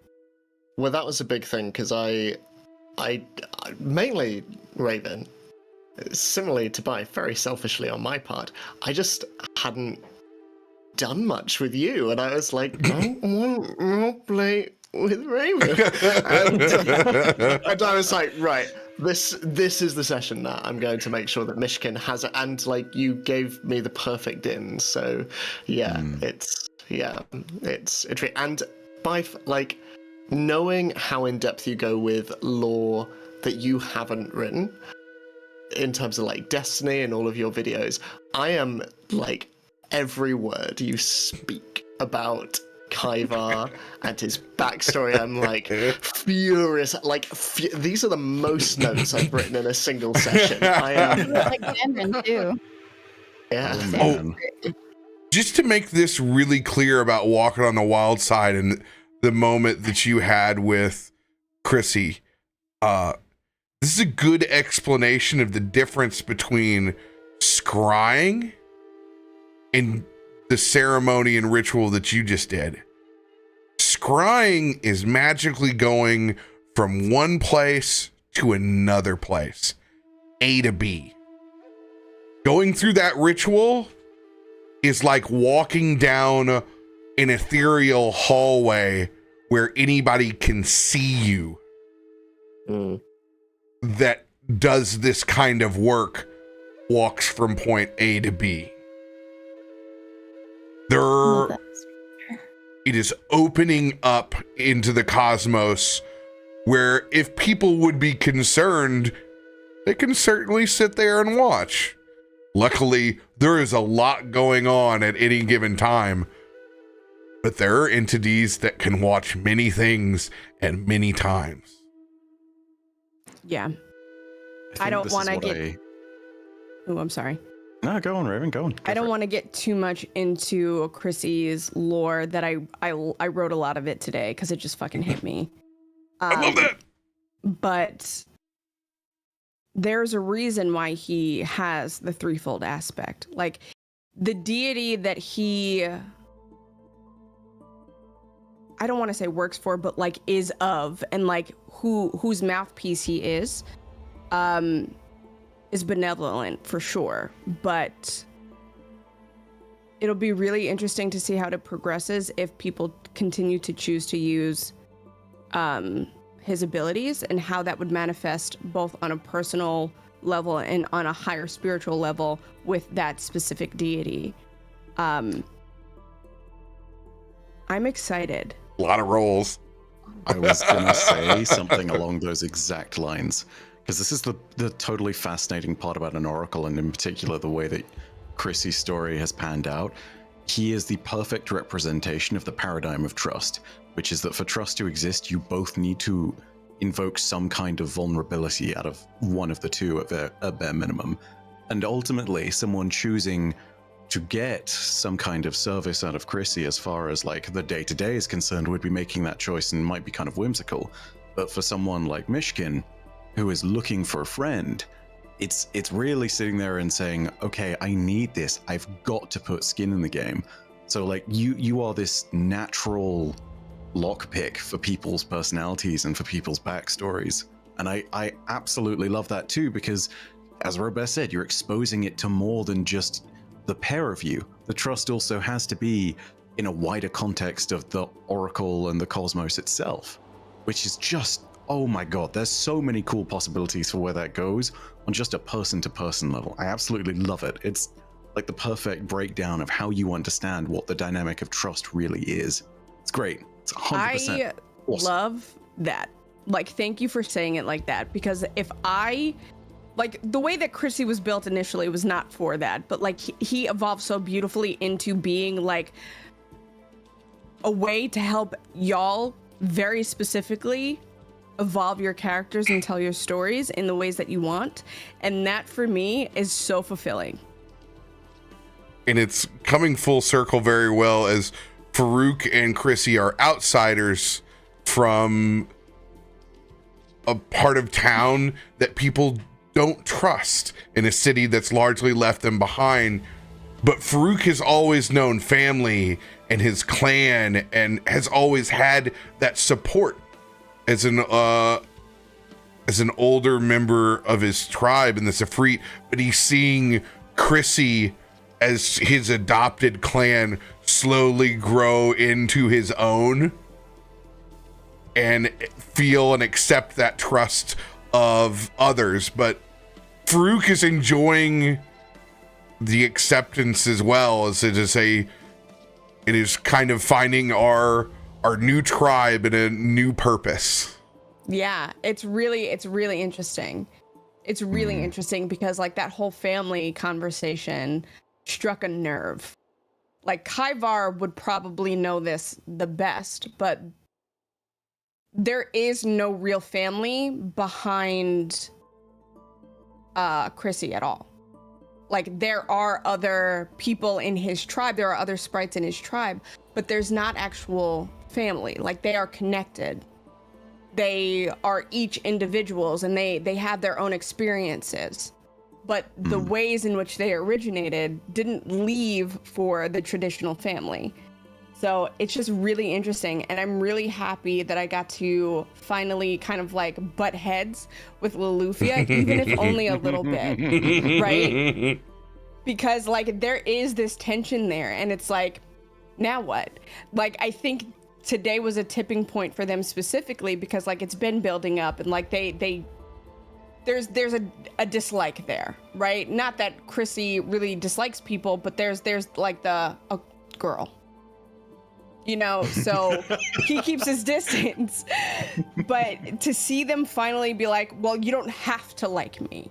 And Loluphia is like, good, I fucking don't. And Chrissy's like, well, I don't know what to tell you, you know, like, it's just a lot of fun, and I'm excited. Sam to loves see. Raven, just so we're clear. Yeah, no, we're good. I love it. It's the classic. Me really well. Everyone else is here and enamored by Drak's wonderful presentation of Kallisto's greater family, and we're just all up just like, oh, it's so kind. Can I get some more food, RP? You've done such a good job with the hospitality. You really have. You've set the bar for everyone else that whenever it comes time for us, if it is like, I'm thinking of myself in particular because I have that big family unit that's up. I'm like, dude, I gotta bring my game on my RP banquet. I was like, dude, I gotta have cousins and like I was like, oh man, my first feast, I gotta be playing 7 characters to try to compete with with Amberforge. When everything else beautifully. Yeah, because I think the thing I wanted was I think a good friend of mine, Gabe James Games. If you don't follow him, dude's great. But I think he tweeted out once, was like, I'm really not a fan of the idea that adventures need a reason to be an adventurer, especially in a world where you can get paid for it and stuff like that, like a warden. Yeah. You don't need to be like, I have a tragic backstory and that's why I am now roaming the lands. I was like, I just want to give him a happy backstory and let anything tragic happen afterwards. Hell yeah! So I was like, yeah, give him a happy family. As well, whenever we were building like our together backstory. Yeah.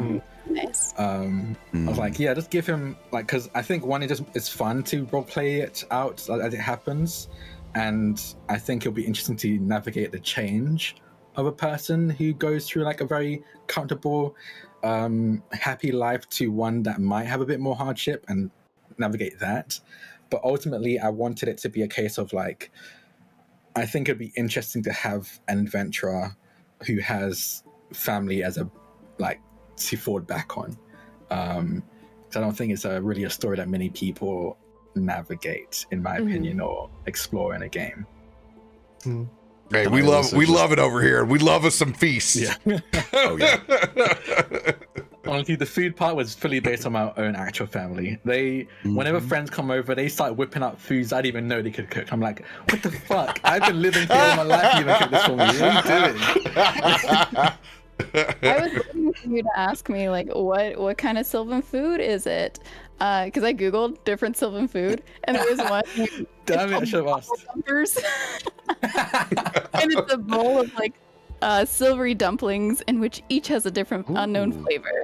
Some are delicious, and others are disgusting, but flavors are never repeated. And I was like, that sounds so chaotic. I'm here for that. Whatever that is, for her in the morning. V absolutely made that. V made that 100%. Yes, I love doppeldumpers. Sylvan food for me and Faye is like all the dank ass seeds, like fucking big old fucking risottos, and like all the all that buttery, mushroomy, earthy richness that you can possibly like soak grains into. Yeah, those are the different flavors in the dumplings today. Yeah, leaves it with this really lovely, earthy, one rustic of them tang. tasted really dank. Like really dank. Yeah. I have to say, by the way, Drak, as well, well done on the perfect description of what happens when your significant other is very much adored by your family. Because let me tell you, introducing my wife, I sat there as like, guys, please, I really want them to like you. Please be on your best behavior. And by the end of it, I'm pretty sure my twin said, James, if you fuck this up. So yeah, nail on the head, 100%. No. V loves Loluphia so damn much, and I know I thought it was very adorable. I thought it was very cute as well. Sam having just being like, Loluphia loves V's cooking, like specifically. I've been waiting for you to have her appear. Because I was gonna have her. I love it. No, I was gonna have her appear earlier, but then the curfew happened. I was like, it makes sense for her to be like locked up in the library because of curfew as well. Slept all the way through it. Honestly, did. He was slept or read all the way through it. For sure. The boys will be boys. You got them. Like, it completely like blows the whole situation. A hostage situation. There's nothing. Streets are clear. The newspaper. It looks like the Sky Marshals took care of everything. It's Yeah, you murdered a guy in a fountain too. I think once Ifrit wakes up, Ifrit will give like V the rundown, and that's when the like fear will hit. Like, oh my god, Zeebo's in that much trouble, and like panic, and then the panic will happen, and then it will subside again, and then they'll be back to their normal self. But yeah, I think right now they're fully like under someone in our home. Exactly. You hear the whole like berating Zevoth and Holton and Kobe for sneaking out, and then again back to like the grandmothering and making sure that everyone's okay again. You know who I feel but the worst about everybody? Heisen Josta that has to go, what the fuck happened here? And nobody's talking to that dude. Just I'm sorry. He's the next closest thing to a cop, and I was like, I am not saying anything. You know, he means good, and you've cooperated before on stuff, but when it's fucking absolutely unnuanceable to be able to describe, Heisen's like just shows up and goes, what the fuck? He's got the Charlie Day board trying to figure out what is going on here. Yeah. Us too, buddy. Us too. Well, hey, now you guys get to deal with the Vosh Borg. Yeah. That was fucking bro. Terrifying. Those motherfuckers. I'm so curious to know what Kaiba knows. I think you described them. I thought they were like the cone heads. That's what I kept thinking of. They're like that. They're very slender. Slender Man meets Conehead, just pale, creepy white. That vampiric, like so creepy white. a handful of there's probably only a couple ounces of blood in these suckers. It's totally not the description, but like the mannerism very much reads like a Vorlon from Babylon 5 for me. Just like inscrutable, and you can't actually see who the hell they are. For science, though, that's the great twist in this lore. Is they are the inventors of the health potion. Yeah. It's so really equally reveled and reviled at the same time. I think Ifrit really doesn't like them. I think Ifrit has like as a not scientist, because they don't do like the sciences, but they do like crafting. They really don't like them because they give the vibe of like science for the sake of science rather than science for the sake of bettering. And like science for the sake of science will result in you making health potions, but also narcotic bombs. But science for the sake of bettering, you're more lean towards health potions and ways to better society. There's no hermetic order here. There's no guidelines. It's pure. Yeah. It can be as far out as possible, and it is very far out. Because they're also feared. They have this. You have another organization that has partial immunity as it goes through the city. Yeah. What? Chrissy has feelings about it. If you innovate too much, and if it is just science for the sake of science, eventually they come up with the magic cursed equivalent of the Google Glass, and then it's gone way too far. Maybe we'll go see the Forgotten Lands next week. Who knows? Maybe. We'll see if we take a job or not. Join us. We'll see you next Wednesday. Love y'all. Making double dumpers.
What's going on, everybody? Welcome to Stormforge, episode 6. Welcome. Welcome to Wednesdays. One of my Yeah. favorite days. Wednesday. Yeah, it's one of my favorite days. Hey. I love it. I'm gonna refrain from doing the meme every Wednesday because I don't think people need to hear screeching down the microphone quite like that. It's Wednesday, my dude. Oh, the sweet mame. There is an instinctive reaction that you're trying to pull out of my brain, Drak. I hate it. There's a part of me that is conditioned to automatically respond with the other part of that meme, and I'm sitting here like, what have you done? No, you can't do this. I Hey. have to actively hold myself back. Follow your heart. That's what I'm gonna say. Oh, good thing I have my fan at the ready today. Yeah. Yes. I love it. Who's got big announcements they want to let the community know about? Not me just going blank. Yeah, I don't have any new announcements. Enemy of my enemy on Demi playing RPG at 8 p.m. Eastern, gonna be happening this Friday and coming with episode 2.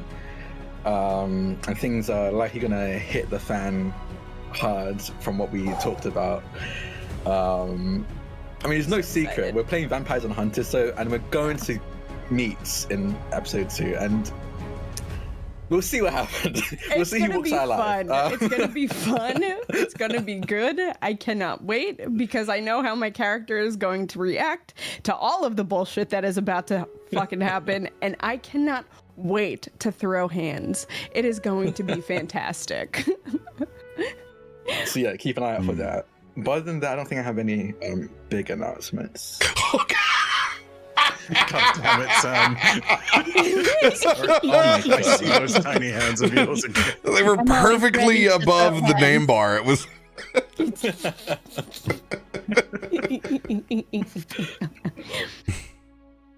Sam today is joined by Myshkin's mage hands. Oh my god. They're called the Mish Clubs. Get a little green tinsel you can wrap around. Actually, we take the mist out and it's just skin gloves. Oh. I don't like it. Well, I'm rethinking this whole campaign, actually. That's fine. If you can't hang with me, then you shouldn't be here. I'm a lot to handle. Who else has big announcements?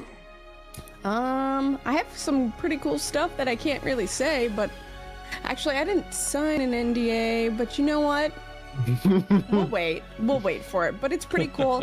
What I will say about it is I will be shortly in the next, week or so on a channel discussing African folklore and how to make it real in tabletop games and how to do it in a way that is culturally appropriate and paying homage to, the places where it comes from. I think it's important. I think it's important to have diversity at the table. I have not seen much in terms of African culture brought to the table. And when I did my little one shot, last year, it was something that I thoroughly enjoyed, and it's something that I'm still learning about because there's so much that we are not taught. So that's going to be a lot of fun. The other thing is that I said I didn't have cancer before, and it's still true. It's double true because when I went to the doctor to check out everything, healing nicely, and turns out I just got some thick ass titties. I don't know. Amen. So you're Raven, correct? You have thick. This is what we call in the medical industry. Thick ass titties. Absolutely. And I'm like, makes sense. Sounds like it's no bad news at all. Okay. No, it's just, So TLDR, it's just that I have very dense tissue. in specific places, and I mean, I'll take that. I just have to keep up with, mammograms yearly now instead of, starting 10 years from now, but I'm okay with that. So that's pretty big. I was really happy. Felt very light. So. Yeah. Nice. Good stuff, yo. Love that. It's not a particularly happy announcement, one on a more sort of whimsical shucks thing, and the other very much so. But the shucks thing is I'm off break as of tomorrow. I will be back. You will be getting more regular videos on Friday for things. Yeah, as per typical. The sad bit is I don't usually shout out any particular videos and whatnot on the individual basis because day by day goes by and it's just the churn. The last video that I made was something that was very hotly requested, which was the story of good Commanders of Allah, given the passing of Lance Reddick. So that video is going out later today at a certain point. It has no ads. That was not right, and I did not feel that it was right to cover it immediately because that's just making a lot of algorithm and metadata hay out of someone's death. So that's come out now at what I think is a much more respectable timeline.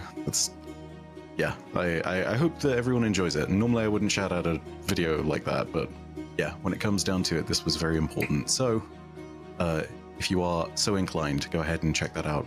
And yeah, the rest of it, more stuff from me as regular, but no ads on that video. Should hopefully be something people can sit by and, I don't know if enjoy is the right word, but sort of Reminisce. Get some peace with. Reminisce. Yeah. Yeah. I never know the right term, but I can't thank wait you. to watch it. Yeah, I'm going to be watching it too. I think it's important because, hi, I'm biased, I'm black. I think it's important that, we talk about these things respectfully. Mm-hmm. If I was really cool, yeah. I would be able to take a purple sheet and have a parachute party and put some fans up underneath it like I had my own personal bubble and would listen to it. Because that would be the way that I would listen to my Commanders of Allah in my Destiny Titan bubble, where it belongs. Stay Did you see inside that? the shield. Did you see that video that Lance Reddick did where he was like, people keep on saying they could listen to me talk about anything. So I'm going to read the ingredients off this soda can, and good God, it's absolutely beautiful. It certainly helps that in real life, Lance Reddick, from every single person I've heard reporting about it, was just a wonderful human being. So, yeah, it's just miss you, Lance. Miss you, Commander. Cheers. I don't have beer on me, but cheers. No, but we got beer in the stream. If you got one, Voodoo Ranger, capitalism immediately after the feel-good story. Jesus. Say, not Robert capitalizing on it. No, because I wouldn't be here if it wasn't for Voodoo Ranger. So it's my own sweet, sweet love story. They paid my mortgage during COVID. So if you got a Voodoo Ranger, raise it. Atomic Citrus in stores now. They're great people. We'll be there at PAX West. Into another set of great people that have provided all of these lovely maps that you get to see from week to week from the Patreons: Shabby, Drewcom, Westwolf, Aaliyah, Caleb, Monica, O3, Feisty, Kim, Nick, and Noor and Stokers. Thank you guys for being in the $10 tier and above on the Patreon and helping take care of our wonderful, wonderful map bill. Love you. Picking up where we left off last week with Kallisto's son and friends swept up in the mix of the chaos of Agent 178's lockdown of the streets in Stormforge. Going off the intel provided by Faroük, the eyes in the sky, Farouk's Golden Eagle familiar. You guys were able to charge into the fray, kicking some serious city guard ass, but not before two of your party members were dropped from long rifle shots from Sky Marshals. It took the will of Myshkin, Kallisto, Loluphia, Kaivar, all pushing forward.